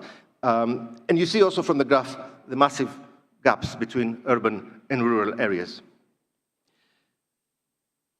And this is actually much lower, not compared to the global aspiration of all children learning, but even your own national aspirations. The left-hand side graph shows the targets that you as countries have set in the national SDG 4 benchmarks for minimum learning proficiency at the end of primary school. And you see that countries in Africa, at least those that report and have targets, started from a 31% rate, even a bit higher than the 2 in 10 that I mentioned, and aspire to be to 57% by 2025 and 67% by 2030, 2 in 3 children. But the progress, and in this case we do record a progress, the one that I mentioned we need to delve more into, is much, much lower, much below the national aspirations. That's very important. These are the national aspirations that this graph is showing. The same is also true on the right-hand side graph with early childhood education participation, where Africa is one of the regions that has noted progress more than other parts of the world, but is still lagging well behind the national targets that countries have set. Let me quickly move to the last 2 slides. A slide on quality indicators. The percentage of trained teachers is, of course, one that is quite contested because we don't have quite yet a consensus on what exactly we mean. But even with the imperfect information that we do have, you see here that in recent years there has been no progress. In fact, in the last 2-3 years there has been even been a decline. There are more than 1 in 3, 36% of teachers are not qualified in Africa. And that's, of course, a major concern because with Latin America, because these are the 2 regions from which we have information. You see, of course, that in Latin America, practically every student is being taught in the language they speak at home. In Africa, among these Francophone countries that you see here, only 16% do. And what is particularly interesting, you see an increase in the last few years in the percentage of students who are being taught in the language of instruction. Does this mean that your efforts to introduce home language in primary grades are successful? Unfortunately not. What this message means is that urbanization, intermarriage, it means that children are much more likely to speak French or English and therefore being taught in these languages. There's often a talk about decolonization in curriculum in Africa, but I think it is important to note that there is no progress on the language of instruction, and if that is not solved, we will be still here talking about foundational learning for many years to come. And textbooks is a parameter of that. Unfortunately, still 3 children share a textbook in primary education, probably more in early grades. That's a problem we have not been able to solve, and it's a call for all of us to find a solution as soon as possible. School feeding has been a new indicator in the SDG agenda. In the median African country, 27% of primary school students are being covered by a school meal, and of these programs, governments fund 42%. And that's an interesting development because countries more and more are taking that responsibility. But how will they be able to deliver on that? And this is my final slide. Public education expenditure, unfortunately, is under pressure.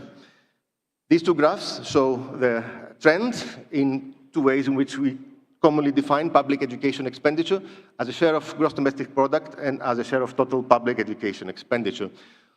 You see the graph split between low-income countries and lower middle-income countries. And you see that in low-income countries, there has been an increase recently in both terms, primarily in terms of GDP. But that's not surprising. Since 2015, there are 24% more students in schools and universities in Africa than, it's an incredible amount of progress in terms of numbers, so it's inevitable that spending needs to grow. But in lower middle-income countries, where enrollment has also grown by 8%, you see a rapid decline in the share of education in GDP, and especially in the share of education in the budget. There has been a decline of between 1.3 and 1.4 percentage points. That's a massive deprioritization of education, and we know that a driving force for that is, and that's a topic that we discussed at the Education Finance Watch, a joint publication with the World Bank, is the pressure from debt service payments. We don't think we're yet in the stage where countries were in the 80s and the 90s, but on current trends, in 7 years, we might be at the same level if we don't take sufficient action. With that note, I'd like to close my lightning talk and remind you that the hashtags for the 24-25 Global Education Monitoring Report is Lead for Learning, and it's a call for all of us to lead for learning. But we also have made a commitment in Africa to the children who are born to learn. This is the hashtag of the Spotlight series. We just completed the 2nd series, which was launched in the AFTRA conference in May. It focused on primary mathematics and the curriculum and alignments with the textbooks and assessments. The last cycle will focus on leadership, on instructional leadership, how our country is going to prepare their school leaders and their system leaders to focus on foundational learning. We're going to be focusing on Morocco, Cote d'Ivoire, Cameroon, Kenya, and Zimbabwe. But all countries are welcome to join this publication and share their own experiences of how you're making progress in that field. Thank you so much for your attention and for the invitation.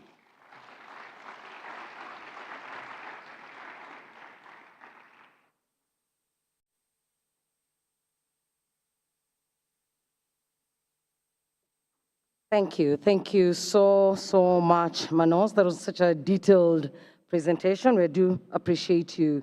And as I said earlier, that preceded a panel discussion. And some of what Manos has shared will appear or be touched in the conversation that we're going to have once I introduce the panelists. I would love us to go online and share what is happening in this room. As I said earlier, not everyone could be here with us, but they would love to know what is happening. And for that reason, let's use the hashtag AfricaFlex2024. AfricaFlex, it's been displayed over and over. It's AfricaFlex2024. I was scrolling through some of the comments that have come, and I saw Shepi Macheng saying, quoting Dr. Benjamin Piper earlier. She said, he emphasizes the need to bridge the classroom and systems levels to strengthen foundational learning. Shepi says, I couldn't agree more. Understanding what teachers do is key to shaping effective policy. And there are lots of teachers and students that are online following the proceedings. We do appreciate you for staying tuned to Africa Flex 2024 on Rwanda TV, which is broadcasting the event live. And please follow hashtag Africa Flex 2024. Now, transitioning into the next item on the agenda, a panel discussion on education leadership.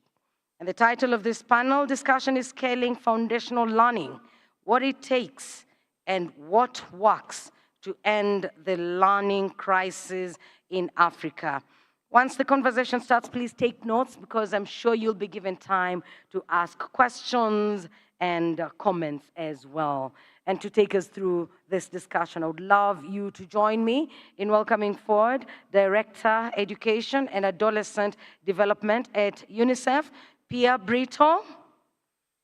Let's put our hands together.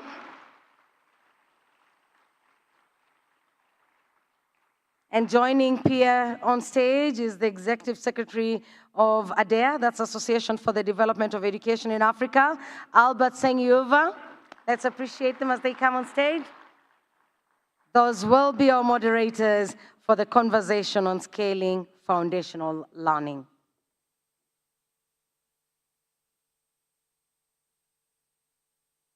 So wonderful to be here. I have to speak into the mic so you can all hear me. Good morning, everyone. It's just so wonderful to be here. What an energy, what an excitement, and what a warm welcome. Massive thanks to our minister from Rwanda. What an amazing speech and inclusive welcome to all of us. As we start the panel, I just want to remark on something from this morning. The energy in the room, the change that is coming. This is such a solutions-oriented meeting where everyone is coming together to make a difference, and that is so powerful, and it's really magnificent to be part of this energy today. And I think the solution we are all talking about is something that we know has a triple win. A win for children, a win for society, and a win for the continent. And why do we say it has this triple win? Because it's looking at equity from the start. It's looking at giving every child the same opportunity. Manos just said, born to learn. It's giving that equal footing to every child on the continent. And it's also leveraging the demographic transition in the continent to actualize the dividend. Because the demographic transition can just remain a transition. But by investing in the power of learning, the way we've talked about it, can become a demographic dividend. And I was very inspired by the words of the First Lady, Mrs. Kagame, when she said, all of this goes with character building. I loved how she wove it in together, and I'm so inspired that this transition will bring a future of citizens that have the opportunity to develop their potential, to develop the skills of strong character. So really exciting. So in this mood of optimism, a warm welcome to the panel who's going to talk about how we scale up foundational learning in Africa. And our discussion is going to be a sharing of knowledge amongst the leaders. So with that, I turn it over to my wonderful co-moderator, Albert, to get us started. Thank you, Pia Brito, for the introduction. So without talking too much about time, let me invite the panelists one by one at the stage. Let me start with the Honorable Douglas Musaka Shakalima, the Minister of Education in Zambia.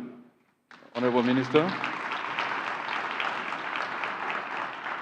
The next is Madame Mariatou Kone, la ministre de l'Éducation de la Côte d'Ivoire.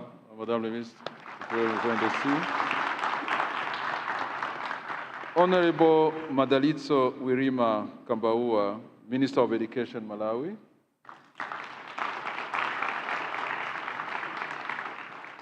The Honorable Joseph Sengimana, Minister of Education of Rwanda. You can have it. Dr. Ben, you are the star of the day, as I can see. So please come back again, the Director of Global Education. Last but not least, Ms. Natasha Domarken, Deputy Assistant Administrator, USA. Welcome. Back to you. Sorry? Should we ask Louis to join us from the World Bank? Who? Somebody? Is there somebody else? No, I have only those. Oh, sorry. I have another list. I don't realize I have another list. Sorry for that. So we have Mr. Louis, and sorry, Louis, Benveniste, Director, Education Global Practice. Sorry, Louis. And then finally, Ms. Ruth Kagia, High-Level Envoy, Global Partnership for Education. I'm looking at.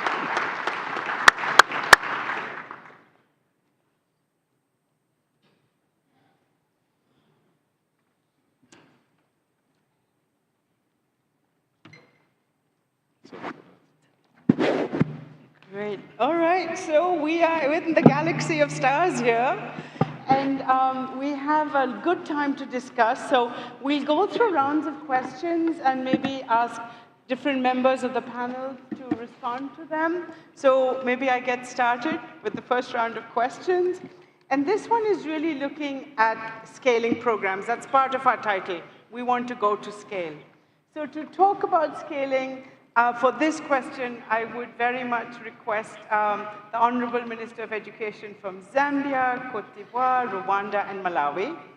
And I know we have a strict timekeeper, but in the 3 minutes that each of you have, it would be brilliant to hear what is the core element of what you've implemented in foundational learning that has gone to impact. And if there was one critical lesson you wanted to share, what would it be? And please feel free to highlight challenges or share experiences that would be of benefit to all. So anybody could start. We could start with the host and then move forward. Thank you, moderator. At the expense of repeating myself, because yes, this is the same audience I was talking to on our catch-up program, which is also called Teaching at the Right Level. I'll say briefly about that. So that we get to have our teachers, already employed teachers, who segregate apart from the usual teaching hours. They group the children where in sessions, if you are in grade 3 or grade 1, grade 2, 5, if you can't read and comprehend the numerals and literacy, you are grouped together as before the part of the real lessons. And this has worked very well for us, and I think that numerous levels and literacy levels actually increased after 30 hours of teaching. So it is working for comprehension and numeracy. We also have what we call Let's Read initiative. So this is dedicated for just how to make children read and comprehend what they are reading. We also have primary literacy programs, which also has worked for us. A challenge is that the kids, the teachers, are those that are already in employment, but we also do training for them on how to teach at the right level.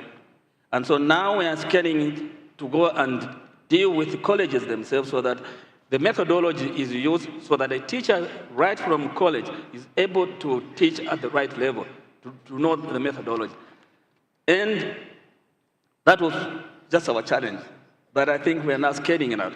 We do this thing in 9 provinces out of 10 provinces. Wow. Mind you, just in 2021, we employed 30,000 teachers. More than 25,000 teachers were early childhood as well as primary. Because we had forgotten about, we were concentrating on, and it is nice that the World Bank has now come to our help on foundational learning, because in the 60s and 90s, the concentration was at secondary schools. But we all knew to say that I've been a lecturer for 30 years myself, and at some point we were being accused that you are now producing half-baked graduates. And I said, where is the problem? It means the foundation was raw. So you cannot blame the end user. Let's blame where they came from. And this is why we are now trying to catch up and put more money in foundation. And this is why my president is now a champion of early childhood education. Because we understand if we don't have a good foundation, then we are gone. I know time is up, but let me just conclude by saying one thing. Minister of Education in Rwanda, 2 days ago I went to the memorial. Please forgive me.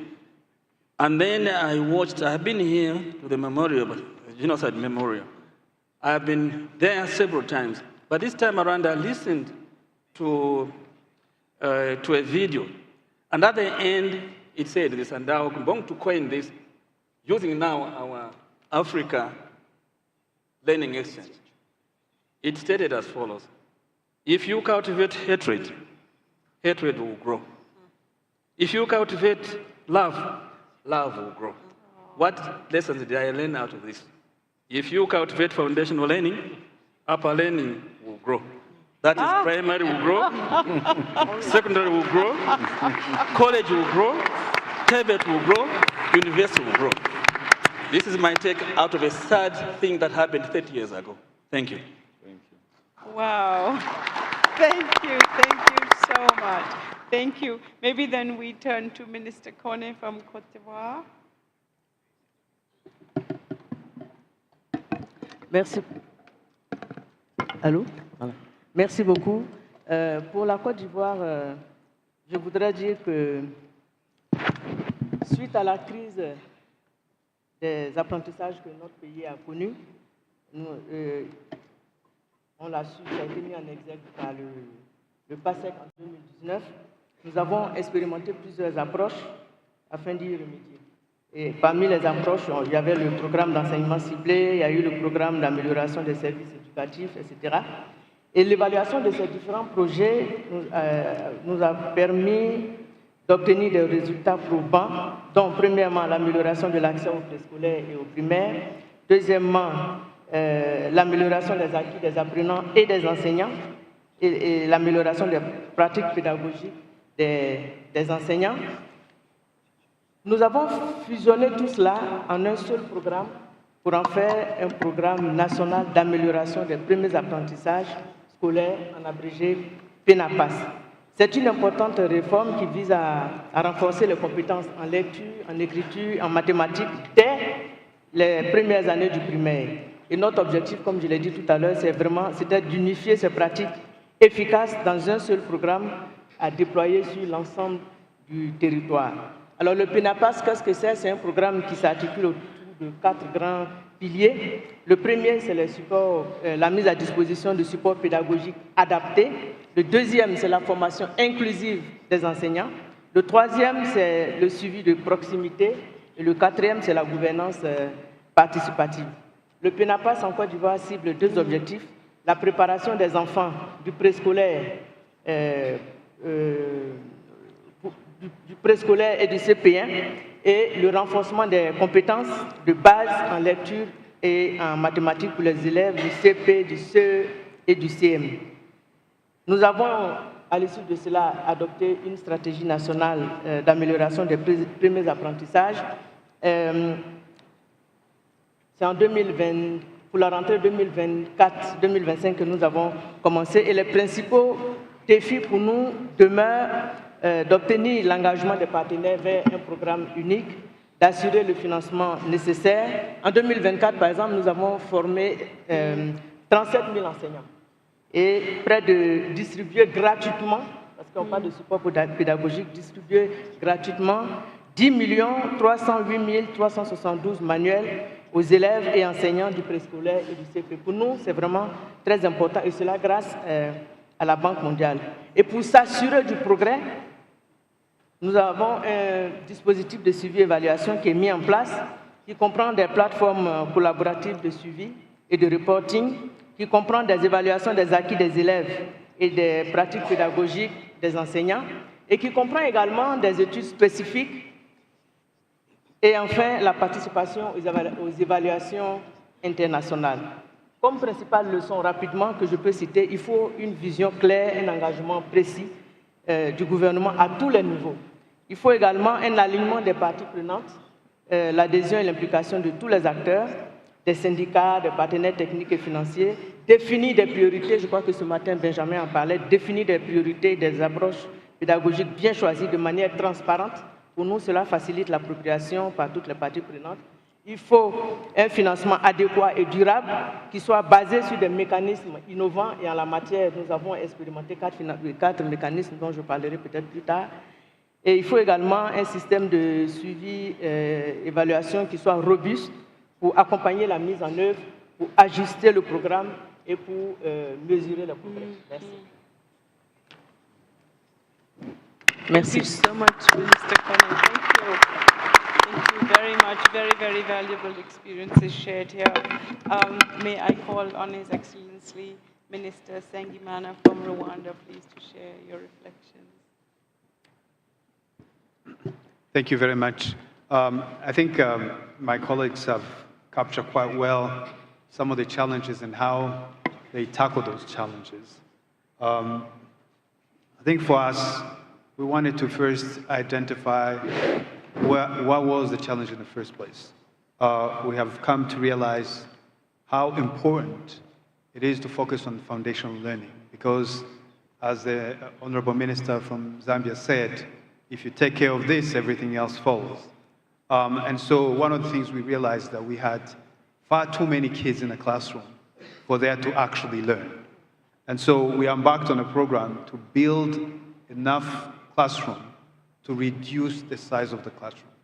And so between 2019 and 2021, we constructed more than 22,500 classrooms, including pre-primary and lower primary, to reduce the student per classroom ratio. And so what that helped us do is to give these kids a fighting chance. And we realized that that must be coupled with increasing the number of teachers. So we established within our teacher training colleges programs that are targeting training teachers on how best to deliver the training at that level of schooling. Just as an example, 43% of our teachers in lower primary were hired in the last 3 years. And as it was in time for utilizing the infrastructure that we had actually invested in. We also realized that previously the teaching career wasn't very attractive. So we're not getting the brightest and the best student in that space. So we put in place measures to reverse that. So for instance, we prioritize our teacher training colleges to ensure that they are the ones that get the technology first before other colleges. Wow. Secondly, we ensure that the fees that the student pay at the teacher training colleges is the lowest. And lastly, is that when they go out and teach for 3 years, and if they continue to go to universities, their loans, student loans, are actually forgiven. That means that they will do their education at the university level free of charge. And so it is one way to attract the best teachers in teaching. And we have seen that pay off. We are seeing now kids fight to get into TTCs, where before it was a war to get them into TTC. So that's one thing we want to double down on and make sure that we're building on that. And we also realized that another challenge was salaries of teachers, and as I mentioned in my opening remarks. And what we did is we increased salary at a substantial level. The primary teachers were actually, the salaries went up by 80%, where the secondary were about 40%. So it was significant enough to make a difference, but was it enough? It's never enough, right? We still need to do more in that space. And so we want to find ways that go beyond salaries. How do we provide other benefits? I mentioned the Umwarimu Sacco, for instance. because we want to make sure we increase the attractiveness of becoming a teacher, because the teacher is the vehicle to actually instructing or educating the students. Thank you very much. Wow, thank you. Thank you so much, Minister Sengimana. A very, very practical, concrete ways for scaling up. Love that. May I request His Excellency Minister Kambua from Malawi to please. Thank you.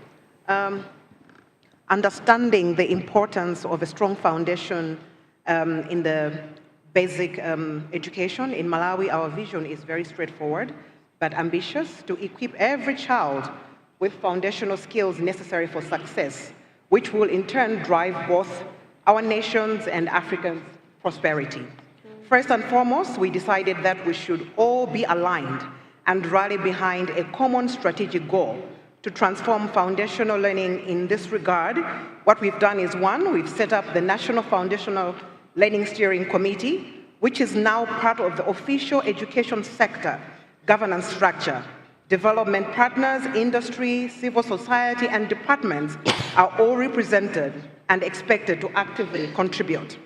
Number two, we developed a 5-strand foundational education strategy we call SAFES, which is a data-driven approach that involves all stakeholders to increase learning outcomes to at least 79% by 2030. Number three, we have prioritized investment in early childhood learning based on research done by the National Planning Commission and the Early Childhood Costing and Financing Study. This has led to the decision to introduce a preparatory class in every public primary school across the country. Four, to demonstrate true partnership around the strategies, the five that I mentioned, all development partners and relevant government ministries agreed on the key interventions to be implemented through the Global Partnership for Education, GPE, Partnership Compact for Malawi, mobilizing over $90 million to fund implementation of the FLN strategy.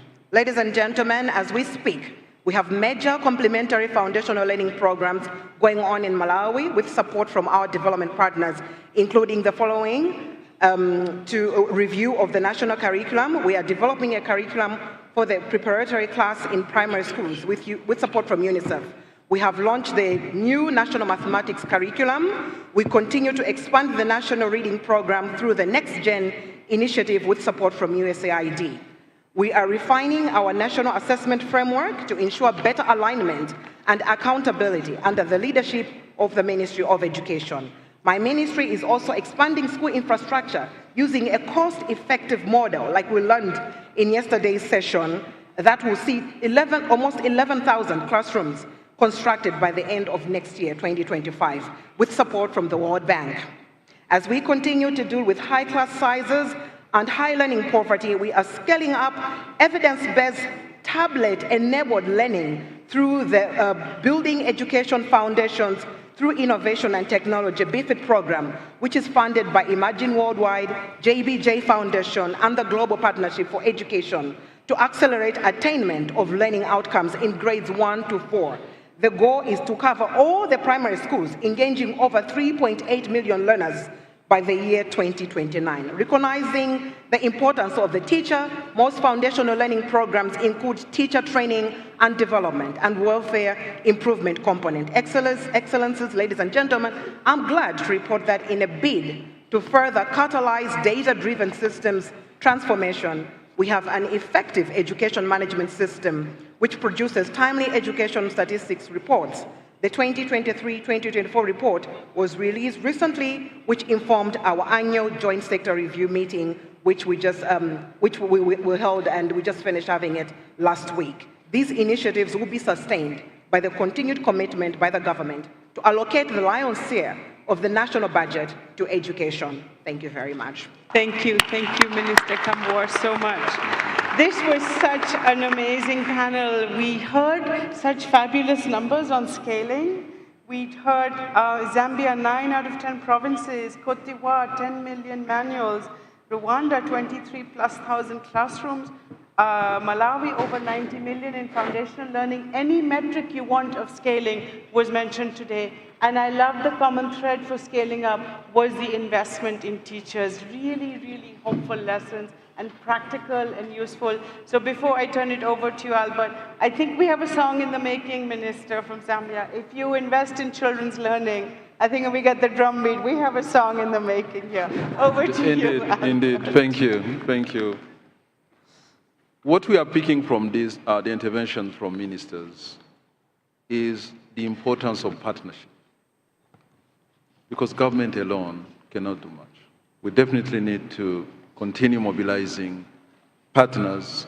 And when I talk about partners, I start even partners within the countries, the communities.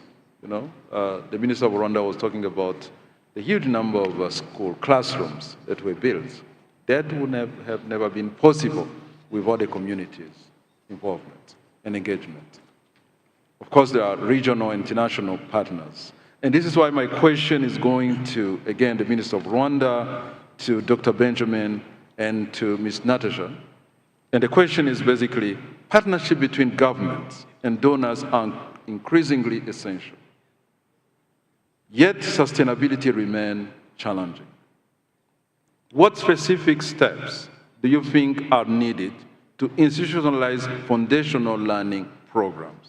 How can coordination between government and donors be strengthened to achieve more sustainable outcomes? And I will start with you, Benjamin, if you allow, because I'm picking from the 5 key areas that you already shared this morning. And I want to hear the role of the GATE Foundation in supporting sustainable, institutionalized foundational learning programs and how they align with government goals. Thank you so much. 3 quick things. First, I really am excited to hear the progress that the ministers have made on kind of policy level engagements to make it easier for teachers to teach, to have teachers incentivized to teach, to be able to have the support around the catch-up and structured pedagogy programs. I have one suggestion, which is to simplify. I think if we're worried about sustainability, Albert, one of the challenges, it feels complicated to many teachers if we don't reduce the complexity of the task for those teachers. I would rather have all of the teachers on the ground implement a program that is decent than have a very small percentage implement the perfect program. You might not agree with that, but I'll say it again because I want you to think about it. I would rather have almost all of the teachers implement a simple program than have a small percentage implement a very complex, perfect one. And I think about going to scale, many of the challenges of scale are because the interventions were too complicated and too much additional work for teachers. I was in a country 2 weeks ago and interviewing teachers about the program. The best thing I heard was that this program makes my life easier. So what's the thing you could do that would simplify the program so teachers see it as easy? Point number 2, maybe it's obvious, but I want to say it. I feel like sometimes donor-funded programs are completely off budget and completely off the planning cycle. And that's a problem, because if we want to institutionalize, integrate, how does this intervention align with the policy and planning and budgeting process? And shouldn't there be a task to make sure that this interventions, I heard about BFIT and others, how do we make sure that those are coming on budget, coming as part of the planning in the normal process so that it has a possibility to scale? And so that I don't get a very mean card, I'm going to give my 3rd one quite quickly, which is data, and data for management. How can we capitalize on some of the strong experiences we've had in Kenya and Ghana, where there were electronic systems for data management that went not just at the policy level, but down to the classroom, so that a minister here, a minister there, could have on your laptop, on your phone, some analysis of the program quality, implementation fidelity, region by region, and in addition, learning outcomes, region by region. That technology exists. It's being able to link that to the actual decision-making. You have a steering committee on foundational learning. What about a world where the steering committee on foundational learning, every time it met, had an electronic system of data that could compare regional quality of implementation as well as learning outcomes, so you could better manage and supervise your programs. So how do we simplify? How do we put things on budget? And how do we make sure there's data that leaders can use? Thank you. Thank you, Ben. Thank you.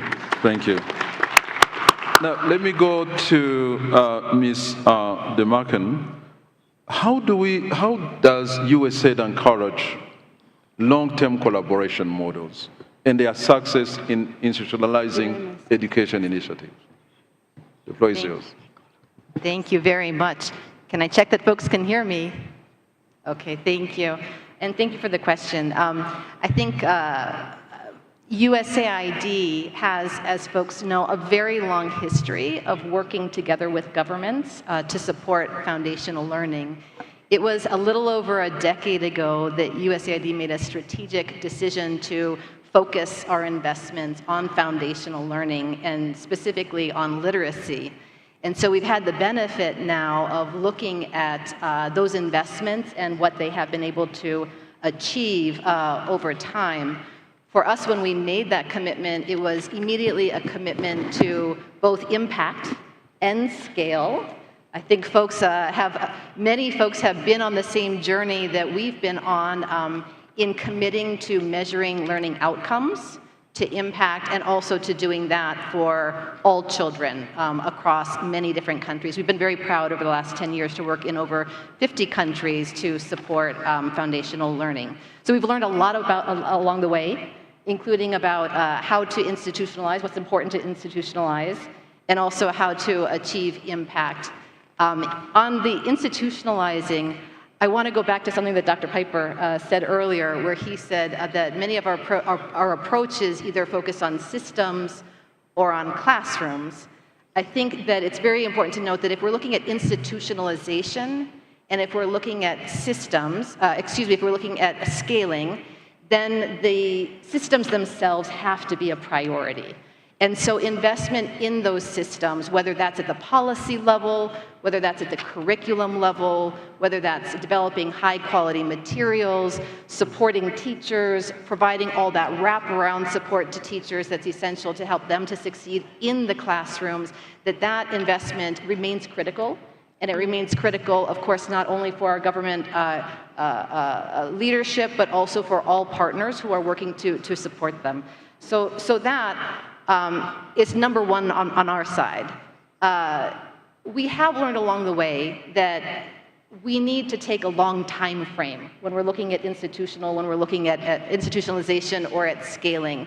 We've had the benefit now of supporting programs focused on foundational learning over several generations. And so we've been able to see that as we increasingly go on, we're able to learn lessons, we're able to improve the quality. What we've seen in the second generation, third generations of programs that we've been able to support is that they're able to reach larger numbers of children at lower cost, and that the investments that we make that follow previous investments that have built those core foundations for the foundational learning, that they achieve better learning impact for students. So with that, one of the things that we know is the iteration. That would be the second thing that I would highlight, is the iteration, the willingness to prioritize evidence, to prioritize data, to prioritize how we build those, how we learn from them, and how we adapt to them. When we think back to where we started, where we were trying to build very much on the evidence about how do children learn to read? What are those proven effective approaches, whether it was the structured pedagogy, whether it was the appropriate language of instruction. Those were the starting points. But based on iteration, based on learning over time, we've added so much more than where we had been. We've built the evidence on teaching at the right level. We've increasingly understood the importance of investing at the early grades, at the pre-primary level, in order to be able to support foundational learning. We've learned about the importance of differentiated instruction. We've also really expanded not only to pre-primary, but to pre-service teacher training. And I'd be remiss if I didn't also say that we've learned along the way to recognize certain elements of foundational learning and instruction that we didn't sufficiently acknowledged at the beginning, including the importance of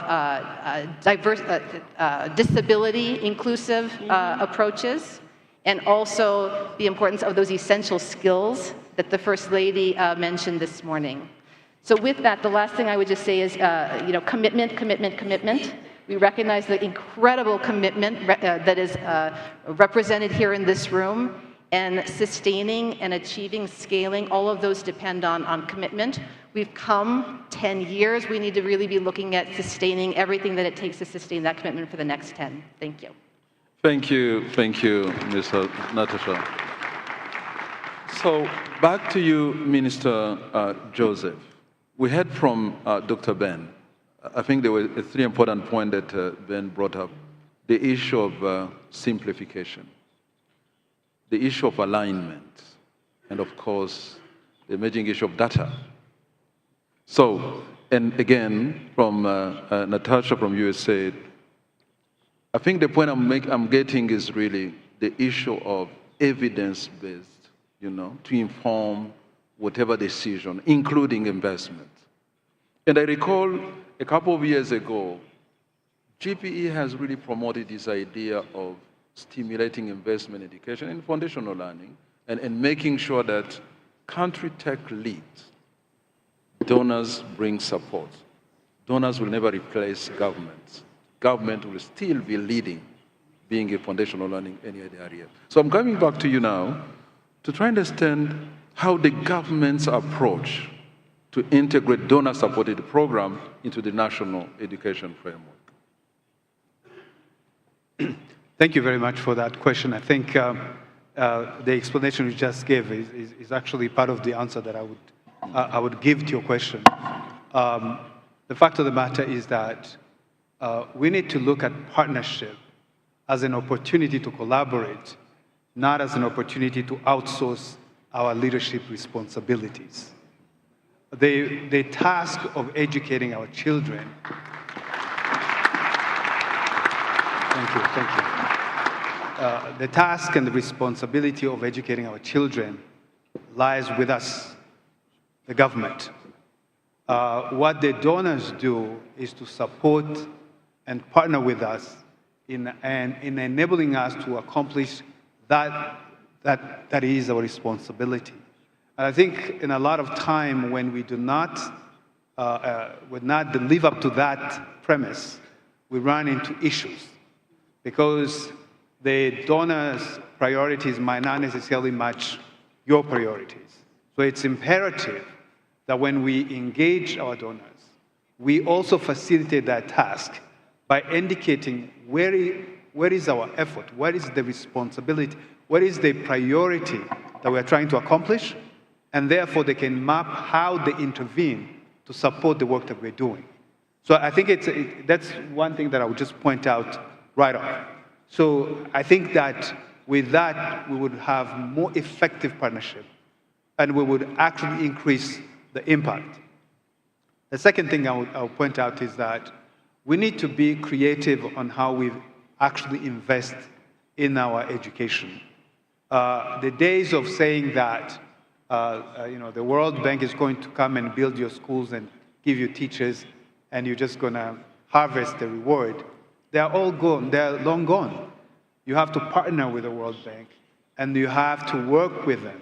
So I gave an example. We built the schools, 22,500.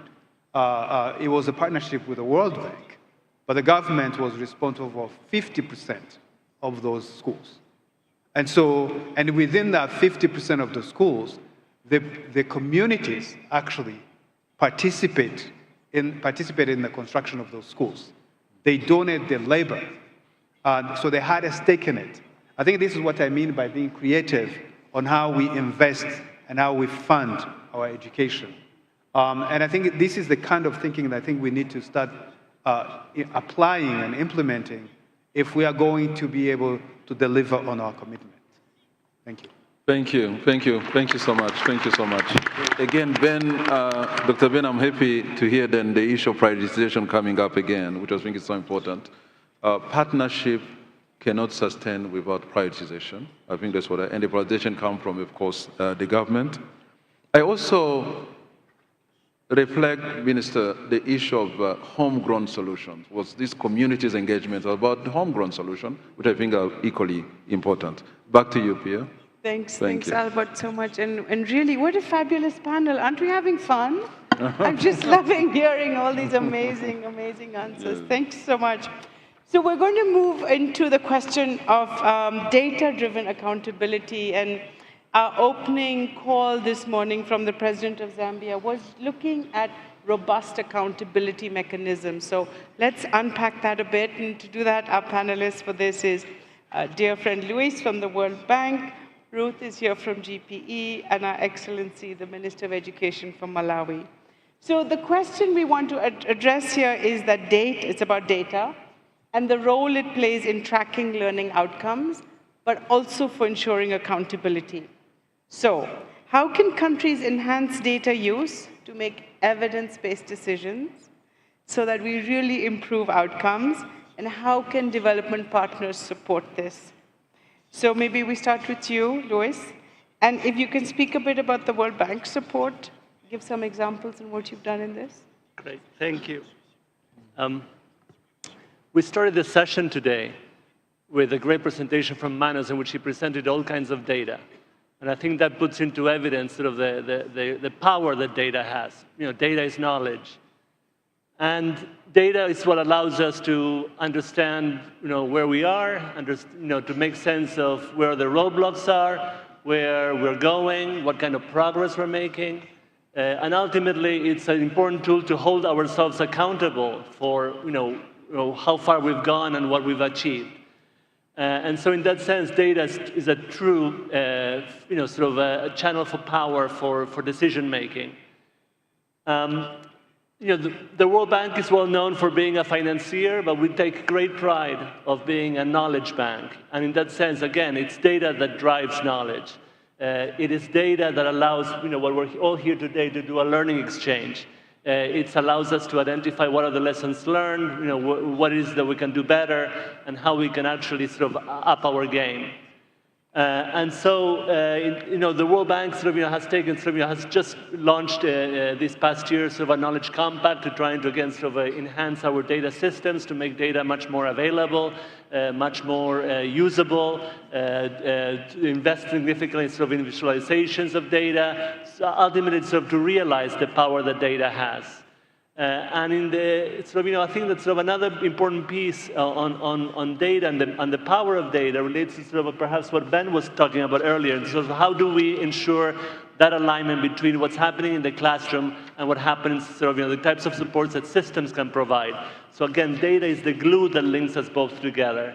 So whether it's through supporting collection of student achievement data through national assessments. Again, this is a critical tool to first sort of, have an accurate thermometer as to sort of, where children are at, how much they're learning, and then at the same time for that information to be fed to teachers, to be fed to principals so that they can sort of enhance their classroom practice, support the children that are lagging behind, and then at the same time on how systems can use that data to support those teachers, to support those classrooms, and ultimately sort of, so that teachers are not alone in the work that they do in the day in and day out. And so the bank has launched a program that we call ALMA, which again, sort of, given sort of the dearth of data in Africa, as Manos have mentioned, 1 in 3 students lacks, only 1 in 3 students have data on their learning achievement. So to expand sort of the number of countries where we have accurate, timely data on student performance. At the same time, I think sort of in recent years we've developed a tool that we call Teach, which is a classroom observation tool that is, again, it's meant to be sort of an instrument to being able to measure the day-to-day sort of services of that, how teachers perform in the classroom, how to sort of use it as a reflective tool to understand sort of the types of interventions and behaviors that sort of are most conducive for promoting that teaching and learning process. We've trained more than 500 enumerators in more than 30 countries. We have data from all across the globe, and we're about to launch a report that again looks at sort of cross-country analysis of how teachers perform in the classroom in the hopes that again that information feeds back into their practices. And then finally, so let me talk about sort of again systemic level data. So it's how to marry bits and pieces of different types of data, student achievement, teacher behavior, principals, views and perspectives, availability of teaching resources, conditions of infrastructure and classrooms. Again, so how through an instrument that we call the Global Education Policy Dashboard, again, so we can look at all of this collection of data together, and we can use that to, again, sort of to assess how systems are supporting teachers and students in realizing the potential of education and learning. Thank you, Louis, for sharing that. What a plethora of tools, super, super helpful to have. A round of applause for the World Bank on this. And what you said, let's use data to hold ourselves accountable. This is really key. I'd love to turn to Ms. Ruth Kagia now from the GPE. And if you would love to, could share with us some of the data-driven approaches and challenges potentially that the GPE is promoting. We'd love to hear from you. Thank you. Thank you. Before I respond to your question, let us just remind us all that we are at an inflection point. On one hand, I'm looking at this gathering, listening to the conversations going on, and comparing it to the discussion last year, and it is like night and day. The level of energy, the level of ownership, the leadership from the governments. We have come a long way in 12 months. At the same time, we are also seeing green shoots of success that have been highlighted by the ministers here and were highlighted yesterday. So something is happening, but we're in the middle of a crisis. We have a crisis of learning. We have a crisis of the prioritization of education.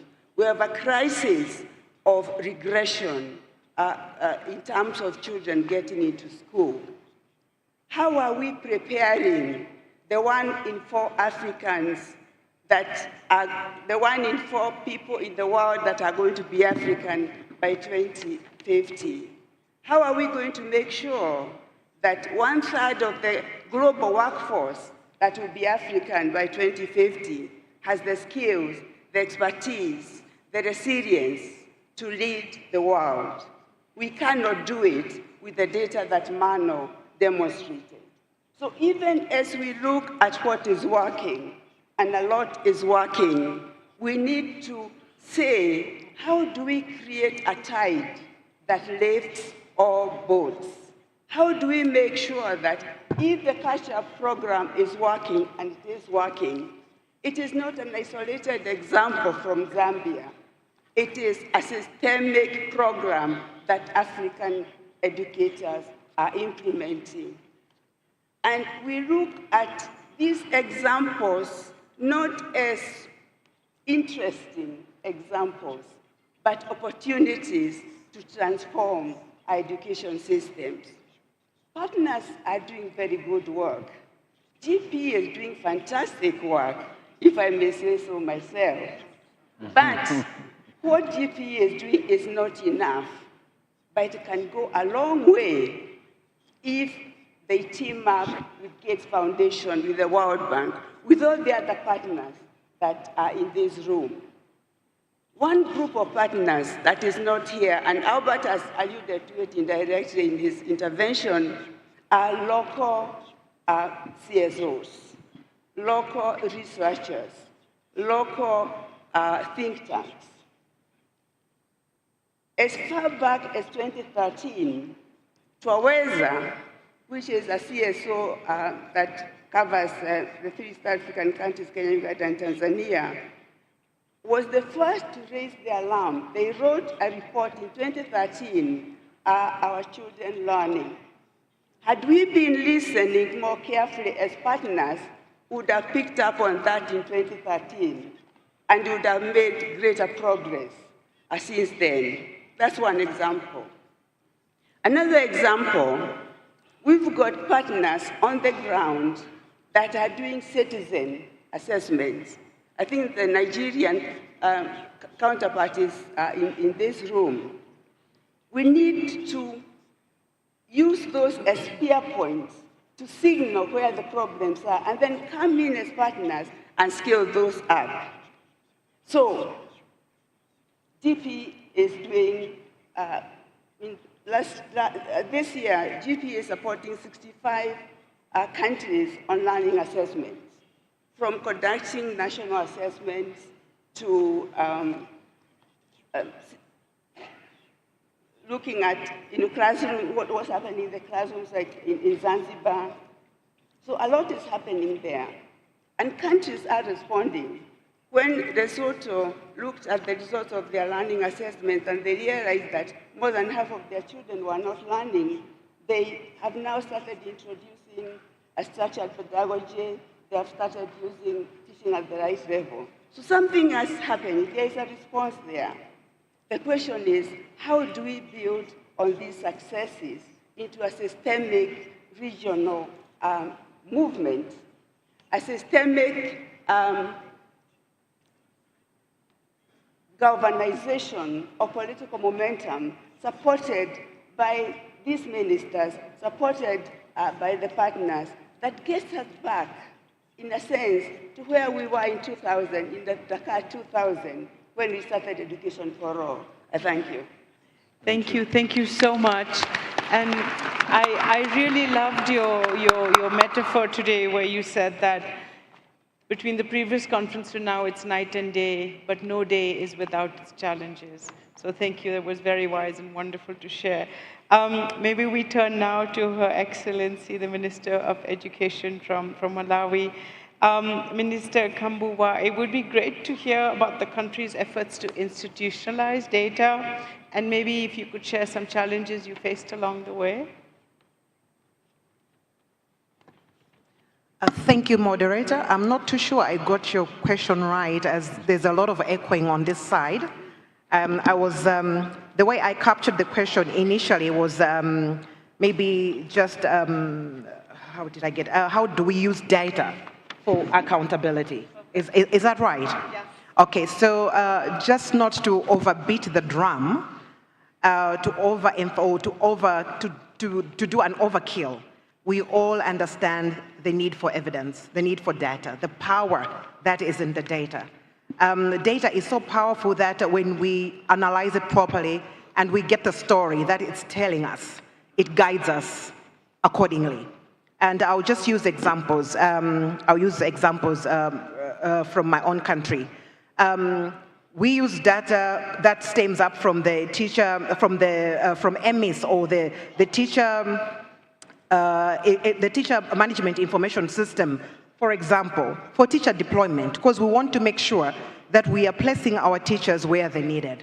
There's no need, when in our bid to enhance foundational learning, to place the teachers where they are not needed.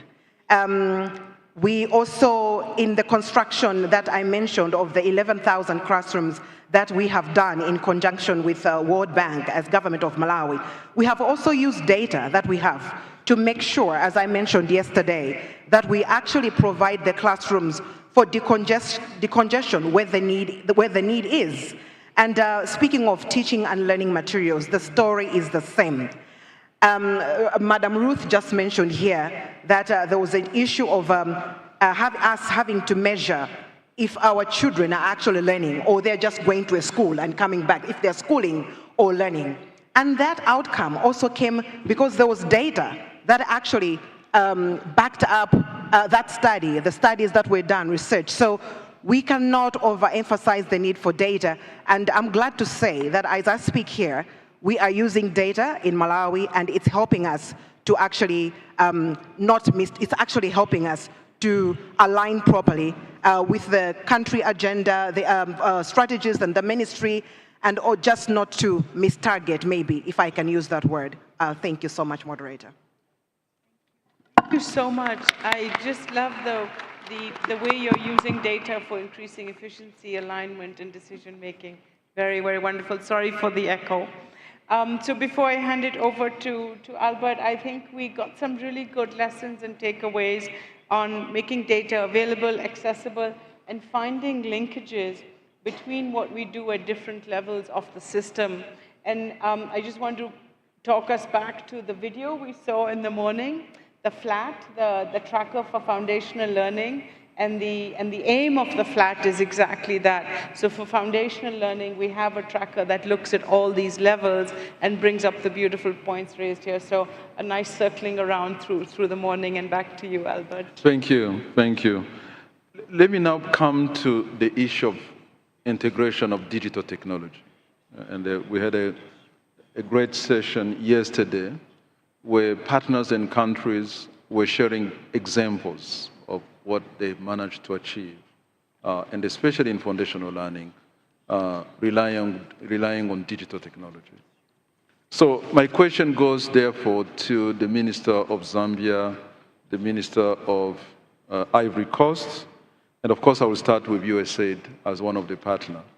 And the question goes like, technology is increasingly essential for creating resilient education systems.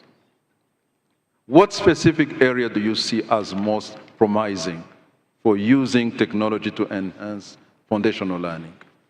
What are the primary challenges, and how can you ensure equitable access to technology across all learners? The question is for you. Yeah, you can start. Sorry, it's a little bit hard to hear. Starting with me? Yes. Okay, wonderful. I'm so thrilled to be able to be the first one to talk to this one. I think that people who know me well know that this is a topic that I'm absolutely seized with. And I value the opportunity to draw some connections. We had this fabulous session yesterday on the topic of technologies and education that was very rich, and it really painted a very vivid picture of where we are right now in the education sector in terms of education technologies. There was a recognition that it's an incredibly innovative space, it's an energetic space, there are things being piloted. That point was made that there is a lot of piloting of different types of interventions, and that there's an incredible need to build data and really ensure that the evidence base around what works through the use of technologies is really a very critical priority. I want to just recognize that we had last year's Global Education Monitoring Report really focused on this topic. And one of the things that it pointed out is that technologies are evolving at such speed that it is almost practically impossible to keep up with them. And so I actually wanted to start off by throwing out a challenge to everybody in this room. We just heard in our lightning talk about the fact that this year, one of the themes for the Global Education Monitoring Report is leadership. The challenge that I want to throw out to this group of people in this room, knowing that it represents an incredibly strong coalition for foundational learning, coalition of partners, a coalition of ministers, is how we get ahead so that rather than running after the potential of technologies, we are able to bring all of the evidence that we know about what works to support foundational learning out there publicly in ways that can help to ensure that everybody and every partner who is working to support technology or to innovate, or whether they're in the private sector or whether they're the youth innovators that are also very creative and active in this space, that they have what they need right from the very outset in understanding what do we know about what works in supporting foundational learning, and encouraging them to use that as the basis for their innovation. So USAID has tried to support the use of technologies. When we look across what that has looked like, it fits into 3 buckets that were referred to in the session yesterday.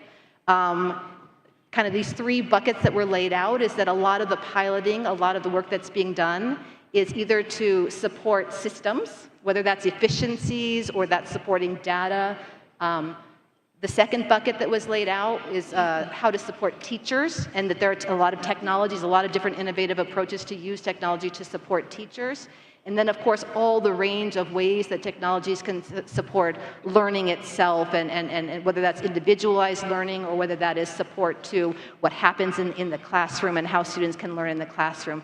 So those potentials are there. We've tried to weave them in. But another point that I would want to make to all of us collectively, a bit as a challenge to us collectively, is how do we elevate our thinking in this space from that area of piloting to what are the systems that we need to have in place as a sector, as a coalition for foundational learning as well, to ensure that, that all the innovation that's taking place is taking place in an ecosystem that not only has impact, but is also responsible, protects children, and supports equity as well. Because as one of the things that has been pointed out is that while the power of technologies can vastly accelerate many of the things that we have previously done in slower ways, there's a high risk that all of those, that power, those benefits are going to accrue to those who have access. And I would just add to those who have the foundational learning skills, including literacy, to be able to access technologies. We know that technologies are not equally accessible to everybody. We know that different technologies at different levels need to be made available. We know that they're not equitable across gender. We know that they need to be adapted specifically for individuals with disabilities. And I would just add, as folks really know where I come from when I talk about language of instruction, but technologies are not equally accessible across all languages at this point. There's huge potential to accelerate work and to accelerate the work that we do in foundational learning by expanding that capacity to work across languages and to accelerate that. But it's very important that we do that. And so as I started right off, extremely excited for us as a group to meet our moment in history, which is to really capitalize, but also provide leadership as education specialists in this space so that we are harnessing that power and directing it just as efficiently as we can to support learning. Thank you. Thank you. Thank you. Unfortunately, we are having difficulties with echoes, so we cannot hear. So we're talking about technology. We should at least hear from each other using technology. So that's, you mean the phones? Okay, yeah, probably that can help. Thank you. So the Minister of Mali came out, it's the Malawi. Now I'm taking you to Mali now. So the Minister of Malawi is proposing that we switch off where we don't speak. Probably that can help. We need to switch off the mic when we are talking, when we are not talking. Maybe it can actually improve. Yeah, thank you. Thank you for the idea. So at least what I picked, which I think is very important for you, from you, you have said, you are basically looking at ways in which we can move from project level to system level when it comes to integration of technology and the support that is required, including support for leadership, because the leadership is essential in any of this, what we're saying. And of course, teachers play a very important role. Technology will never replace teachers. It would only support and create a conducive environment for teachers to be able to perform. And of course, the most important thing is how do you connect technology and learning outcome? And this is where the classroom, what happens in the classroom becomes so important. And of course, I agree with many of the challenges that you alluded to. So let me go back now, come back to Ivory Coast. Madame le ministre, la discussion ici consiste à reconnaître le rôle de la technologie digitale qui est de plus en plus essentielle pour créer un système éducatif résilient. On aimerait comprendre, parce que j'ai pu suivre ce qui s'est passé pendant la période de Covid, les efforts que vous avez faits pour garantir la continuité de l'éducation pendant une période de crise. Vous avez utilisé différentes technologies, notamment la télévision, le téléphone, ainsi de suite. Donc, on aimerait que vous partagiez ici certaines initiatives qui ont apporté du succès, mais aussi des défis, parce qu'il y a aussi des défis. Quels sont les défis principaux, notamment en matière d'accessibilité à la technologie? La parole est à vous. Merci. Merci. Merci, merci Albert. Je voudrais, pour la Côte d'Ivoire, en tout cas, partir de 3 postulats que nous reconnaissons tous avec tout ce que nous avons entendu ici. Le premier, c'est que la technologie peut améliorer l'apprentissage fondamental. Le second, c'est que la technologie peut jouer un rôle transformateur dans l'éducation de façon accélérée. C'est d'ailleurs l'une des raisons pour lesquelles, dans les priorités qui se sont dégagées des États généraux de l'éducation nationale et de l'alphabétisation en Côte d'Ivoire, l'éducation numérique est ressortie comme la priorité numéro 4. Mais ça m'amène au troisième postulat, qui est que la technologie ne peut pas se substituer à l'enseignement traditionnel. Alors, 3 domaines technologiques nous paraissent importants. Il y a l'apprentissage en ligne, il y a le soutien aux enseignants, et puis il y a les évaluations. Au niveau de l'apprentissage en ligne, nous avons en Côte d'Ivoire la plateforme Mon école à la maison. C'est une ressource que nous avons héritée de la Covid, justement, Covid-19, mais que nous avons enrichie pour permettre l'auto-formation des élèves du préscolaire jusqu'au lycée et pour soutenir également les enseignants et soutenir les parents. Le deuxième domaine dont je parlais tout tantôt, c'est au niveau de la formation des enseignants, des directeurs d'école et des chefs d'établissement. On peut citer pour la Côte d'Ivoire comme une initiative, l'initiative francophone pour la formation à distance des maîtres, IFADEM, une opération qui a été lancée par l'OIF et l'Agence universitaire de la francophonie, l'OIF et l'AUF. Et cette initiative s'est dotée d'une plateforme de formation en ligne qui intègre 3 environnements numériques de formation qui sont constitués d'un parcours d'auto-formation et d'évaluation théorique qui sont sanctionnés par des inspections pédagogiques et administratives. Alors, pour rejoindre ce que vous disiez tout à l'heure, quels sont les défis qu'on pourrait énumérer? Je pense qu'on peut parler de défis en matière d'équité d'accès. Le premier défi, c'est celui du manque d'infrastructures. Le manque d'infrastructures avec l'absence d'Internet et d'électricité dans les zones qui sont reculées. C'est vrai qu'en Côte d'Ivoire, nous avons l'électricité, mais c'est un défi majeur. Le deuxième défi, c'est celui des coûts élevés en termes de prix des appareils, en termes de services souvent inaccessibles. Le troisième défi, on peut citer les compétences numériques qui sont insuffisantes, le besoin de formation adaptée pour l'utilisation des technologies. Un autre défi, c'est celui de l'inadaptation des contenus avec des ressources non adaptées aux réalités locales ou linguistiques. On a parlé de langue ce matin. L'autre défi, un cinquième défi, c'est les barrières culturelles, la résistance à l'adoption en raison de facteurs culturels ou linguistiques. Ces obstacles que je viens de citer nécessitent des solutions qui soient ciblées, solutions telles que l'amélioration des infrastructures, solutions telles que des programmes de formation, également solutions en termes de contenus locaux accessibles. Et je voudrais juste parler d'un exemple à ce sujet. En collaboration avec l'ONG Bibliothèques sans frontières, la Côte d'Ivoire a lancé le projet Bibliobox dans le cadre du PG Gouv 2023-2025. Et dans ce cadre-là, 14 bibliobox ont été déployés dans les 14 districts autonomes que compte notre pays, bénéficiant ainsi à 125 000 jeunes en milieu rural et en milieu urbain. Ce sont des médiathèques mobiles et adaptables qui sont rapidement installables et qui offrent des contenus adaptés aux besoins locaux, qui visent premièrement à améliorer les performances scolaires des élèves, deuxièmement à créer un environnement d'apprentissage sûr, créatif et dynamique, troisièmement à favoriser l'esprit d'initiative des jeunes et quatrièmement à renforcer la cohésion sociale.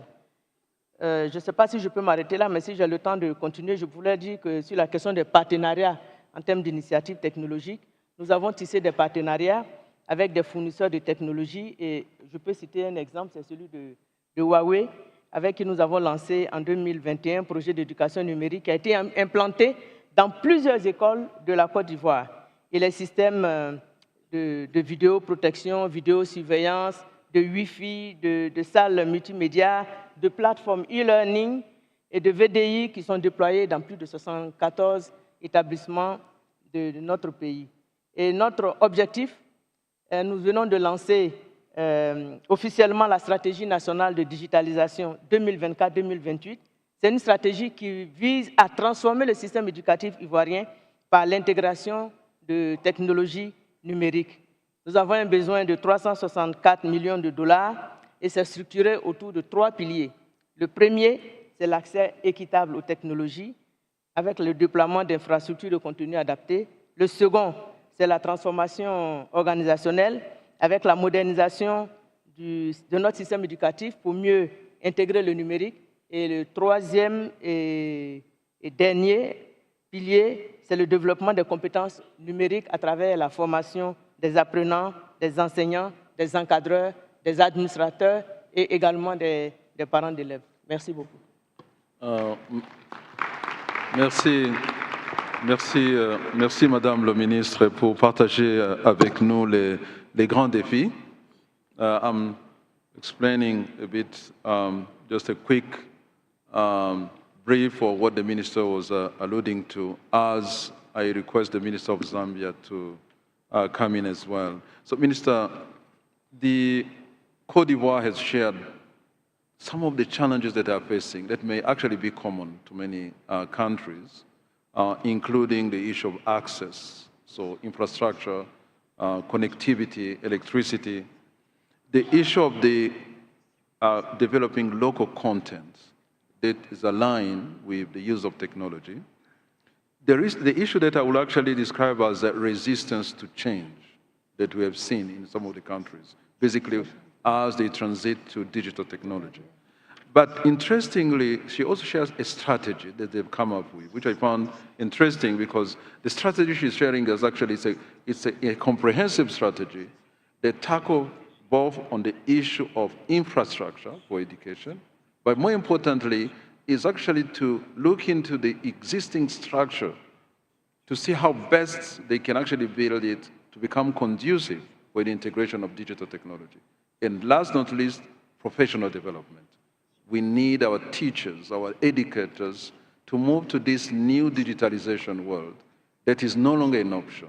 It's actually something we definitely need. So could you please share some of those in Zambia that you feel are unique or are common based on our colleague from the Minister from Ivory Coast? Thank you. Thank you, Moderator. As my colleague from Côte d'Ivoire said, I think we have basic problems, especially of electricity. For us, if you check in the drought here, because we rely too much on hydroelectricity, so all the hydropower stations are now dry. But out of this crisis, we are getting out of it. What can we do out of this crisis? And hence, we have now turned to solar system with what we are now calling, because we have electricity in the rural areas, we are now building schools which are calling them smart schools, where a teacher in one school can teach the rest of the children elsewhere. So we are connecting that, but that is at its embryonic stage. The president this year declared that we must build 10 such smart schools in all the 10 provinces. So have about 100. That will make it simpler. For example, if a person is teaching chemistry in one secondary school, he's teaching the rest of the 10 secondary schools the best teacher in chemistry. The best teacher in mathematics is teaching almost 10 secondary schools. So technology will make it simpler. Like you said, we will not replace teachers, but it will make teaching simple. But conversely, I'm not quite sure about resistance to change. It seems for us, this system is actually attracting children to go to school. Yeah. It's attracting them. Even little kids, they are attracted towards that. Now we are going to learn from another teacher, not the usual teacher that I see. So all we need to do is to scale up, especially on solar energy, because we have been hit very hard. And this is why we had to change, my colleague from Rwanda, we had to change our budget system because of the drought.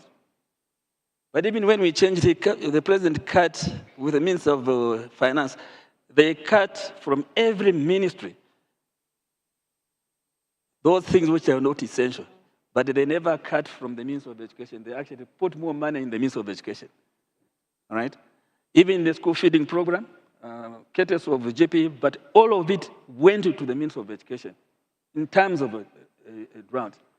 So I am an advocate everywhere I go. I say that the industry, first of all, the agrarian revolution eluded us as Africa. We went to the agrarian first, industrial revolution eluded us. We must not be Cinderellas now in the technological revolution. So we must be at par everywhere. And just to say something that I echoed from my colleague from Rwanda. Yes, like you said, these donors are required. But the onus is on ourselves as governments, national governments. We must put more money ourselves. I'll give you an example, because I'm not shy about saying about my country. There was one time when donors were pulled out because of endemic corruption. In education, they brought too much money, you said, everybody brought in a lot of money. But because of endemic corruption, they were pulled out. So government remained alone because people help you, and then you want to help yourself instead of actually doing something why people have helped you. And this really hurts me when I come to that, because when everybody went away, our education system just went down. Because, first of all, the national budget could not sustain that. It is only now that we're trying to cultivate trust, because trust is a cultivated trait. No one can just trust you just like that. Somebody must see to say that what they put for you, you are using it for your intended purpose. So national governments must be serious in what they do, especially if you're investing in education. And this is what we have now taken ourselves. We're only 3 years in government. But I think the systems that we have put in place to make sure that every child is in school, just after 3 years, 2 million children are now in school. 2 million. You can never imagine. Now, I try to extrapolate, there are now 6 million children in school out of a population of 20 million. Meaning that if you extrapolate in the next 10 years, 10 million children will be in school. Meaning that half of our country will be in school. It also tells you, say, that half of the next generation will be in school. So what do you do with that generation? So invest in them. We have no option. My president used to say that out of $1, make sure that 75 pence is in education.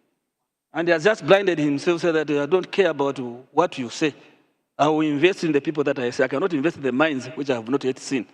Where will you find the metallurgists? If you want to invest in agriculture, where are you going to get soil scientists? You get them out of the school system. And the beginning is to shape a child at early childhood education. Thank you. Thank you, Minister. Thank you. Very much appreciated. I'm not going to take too much of your time. I need to give because time is really moving so fast. So you can take the floor. Yeah. Great, thanks Albert so much, and what a fantastic panel. We're going to shift gears a bit now, and we're going to look to the future.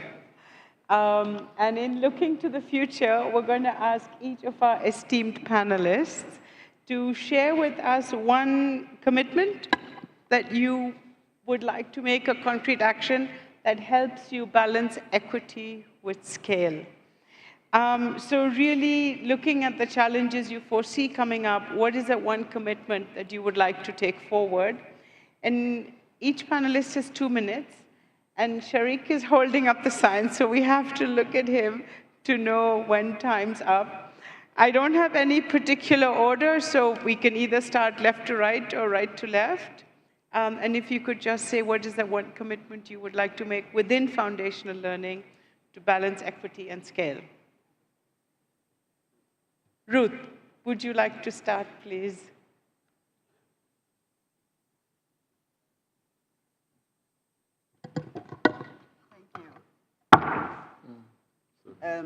Ultimately, it's about making sure that all children enroll in school, they remain in school long enough to learn. To do that, you need funding. Not just funding in blanket terms, but funding that is targeted to priority areas. And we all agreed that the priority at this point is getting the foundations right, because in doing so, the rest of the house becomes strong. 3, ensuring that partner funding is catalytic, partner funding helps to close critical gaps. And partner funding is targeted. 3, ensuring that resources, whether from government or from their partners, are well utilized, as the Minister for Zambia has indicated. GPE, in addition to the general strategic fund that it supports countries with systemic transformation grants, has several targeted programs. And I'll just highlight 2 in the interest of time. 1 is a technical assistance to support school feeding, recognizing that school feeding is a major inhibitor to children remaining in school. 2, the Gender Accelerator funding that has been used quite effectively in systemically supporting countries get girls in school and keep them in school in terms of getting the right policies and the right structures in place. Let me stop there. Thank you. May I please hand over to the Minister? Thank you very much, Moderator. I will say what I said first, and it will end there. If you cultivate foundational learning, upper learning will grow. National governments are called upon to invest heavily on the people that we can see. The greatest asset of any country, whether in Africa, Europe, or whatever, it is its own people. If you cannot invest in your own people, you are investing where? Thank you.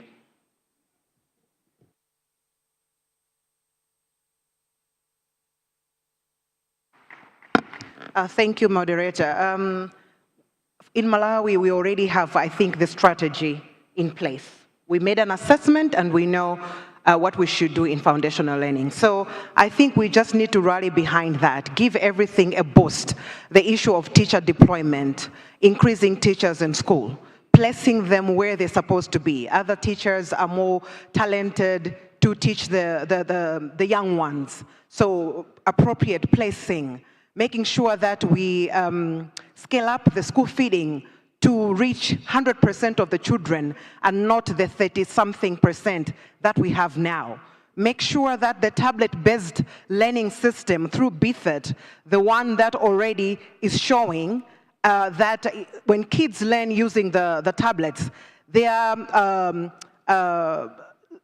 reading and their literacy and numeracy is actually improving threefold. I don't really have the right data, but at the appropriate time, I will share it. But there's already an improvement. So we just need to rally behind that and make sure that we stick with that with a lot of support, support from the government and whatever support that we can get from the partners, together with dedicated and focused action and collaborative and innovative financing, we can turn our commitments into lasting change and ensure no child is left behind. I think more action and less talk. Thank you.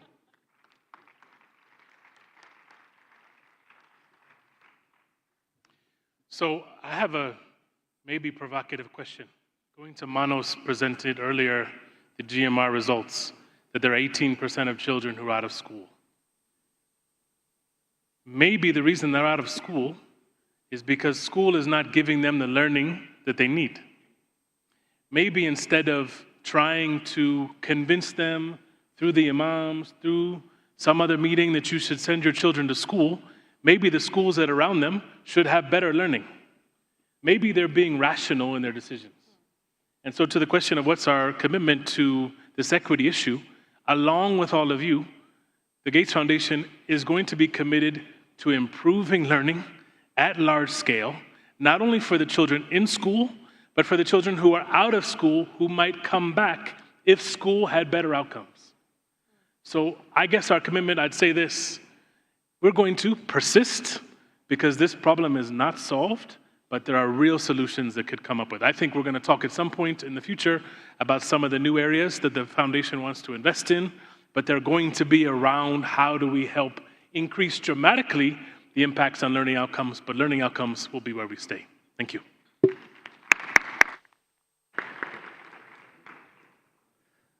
I suppose in the spirit of less talk and more action, I really would propose us to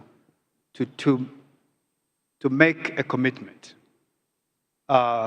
together. You know, we meet here as a foundation learning exchange at the Africa level to make a commitment that in the next decade we would eliminate learning poverty. Thank you. It's very hard to follow those two interventions. From our side, I think I would also want to pick up on what Ben was just saying about reaching out-of-school children and just the recognition that there are many factors, as to why children are out of school. Some of those relate to crisis, conflict, migration, our environment. On that, I would want to just commit to reaching the most marginalized children, including those out of school, and partnering with across the development and humanitarian nexus in order to ensure that those are also benefiting from all of our collective commitment to foundational learning. I'm going to add one more, though. I'm just going to add on that there's no way to achieve equity and scale unless you look at it through an inclusion lens. And so from our side, we just recently relaunched our disability policy. We're extremely excited that all of our USAID staff and our programs globally have committed that 100% of our education programs will take a disability inclusive lens, including the application of universal design for learning. And so with that, that is a commitment that as we move forward, we will be looking at things through a disability and an inclusion lens in order to ensure that as we go towards scale, we're also looking at equity and ensuring that all children have the chance to learn. Thank you.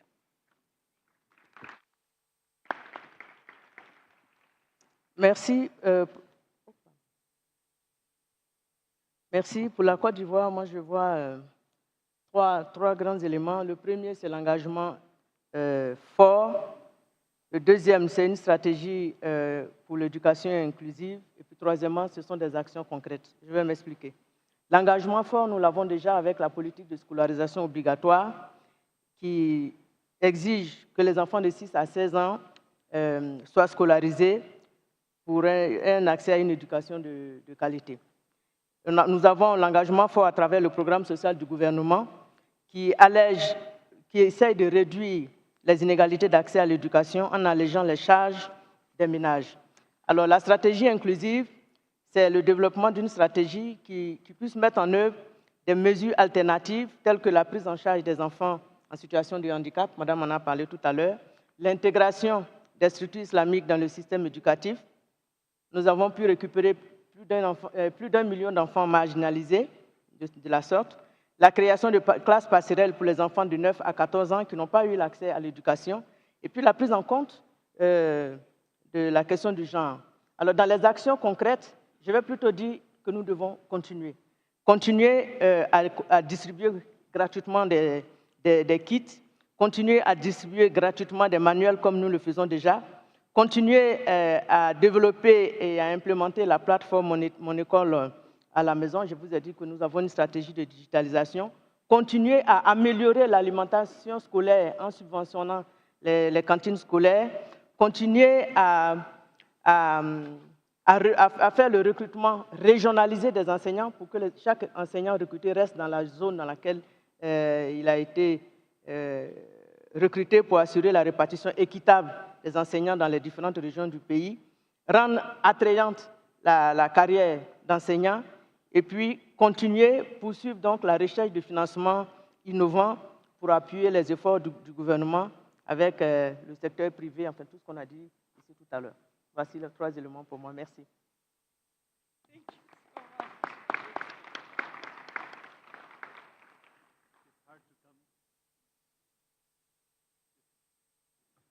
It's hard to come last after so many strong commitments, and so I find it so inspiring that I'll make 3. First, the time to act is now. And so I think that sort of, the World Bank has been the largest external financier of education, and so we're committed to continue to support our client countries, and we're in the process of approving a first umbrella project, again, trying to make things more agile, more responsive, more timely. We're in the process of approving our first umbrella project where Ethiopia and Comoros are the first countries to go, closely followed Madagascar and Malawi, so that we can continue to provide support to our counterparts in realizing the promise of education. Second, I think that, again, the time for results is now. And so, the second indicator of our corporate scorecard is no learning poverty, and so how to continue to support in making sure that the potential of education is realized in every child. And finally, I think that following the learning exchange, to continue to make a commitment to draw lessons learned and to reflect upon what works, and ensuring that the knowledge and the know-how to improve our education is available to everybody.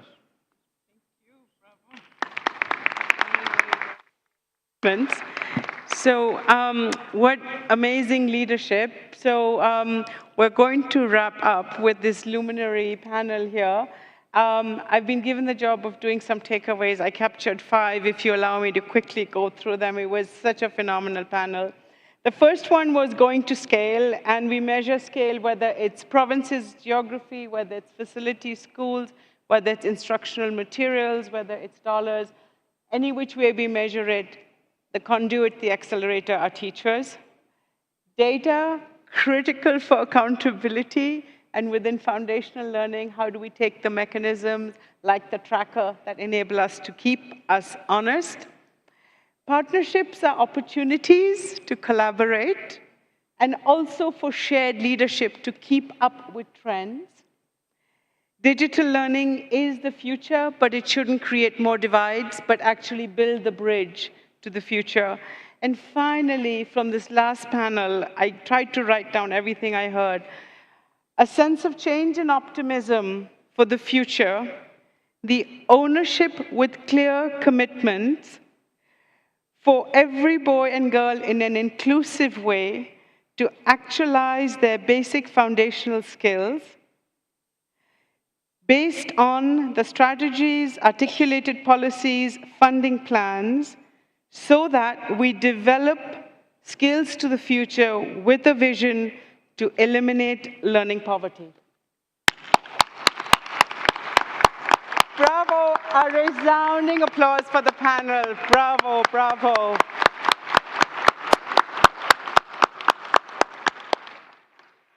Thank you.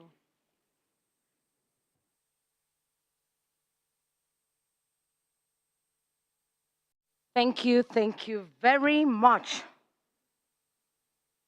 Thank you very much. Great moderation by Pia and Albert. That was a wonderful conversation.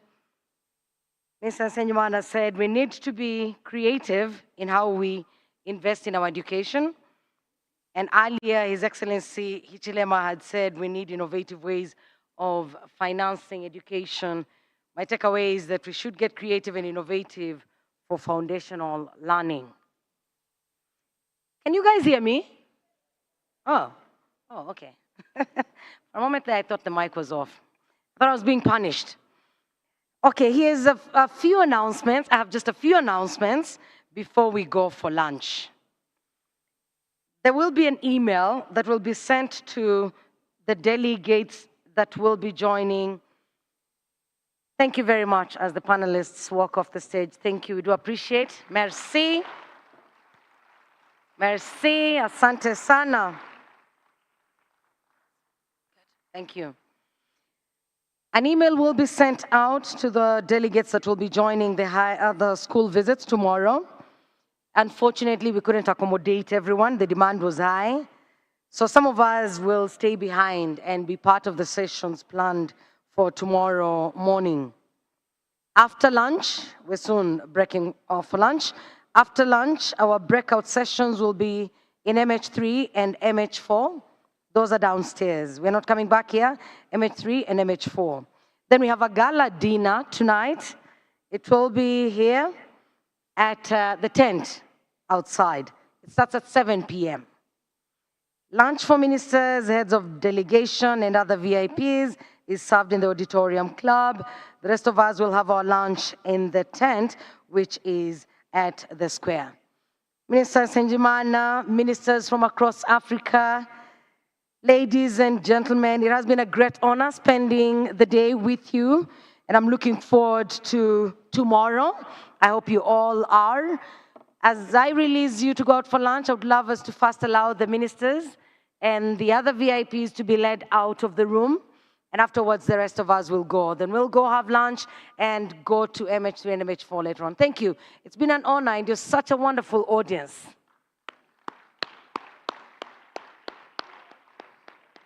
So let's remain seated. Kindly let's remain seated as the ministers and other VIPs leave the room. They will be guided to the auditorium club where they're having their lunch, and the rest of us will go to the tent.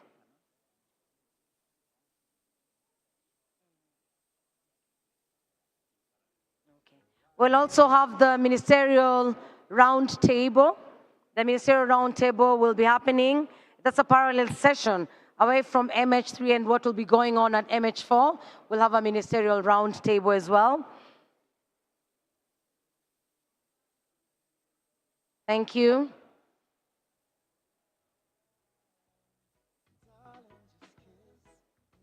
Thank you very much. Bon appetit. See you at 2 p.m. I don't know how you're going to do that. 2 p.m. It will not be possible.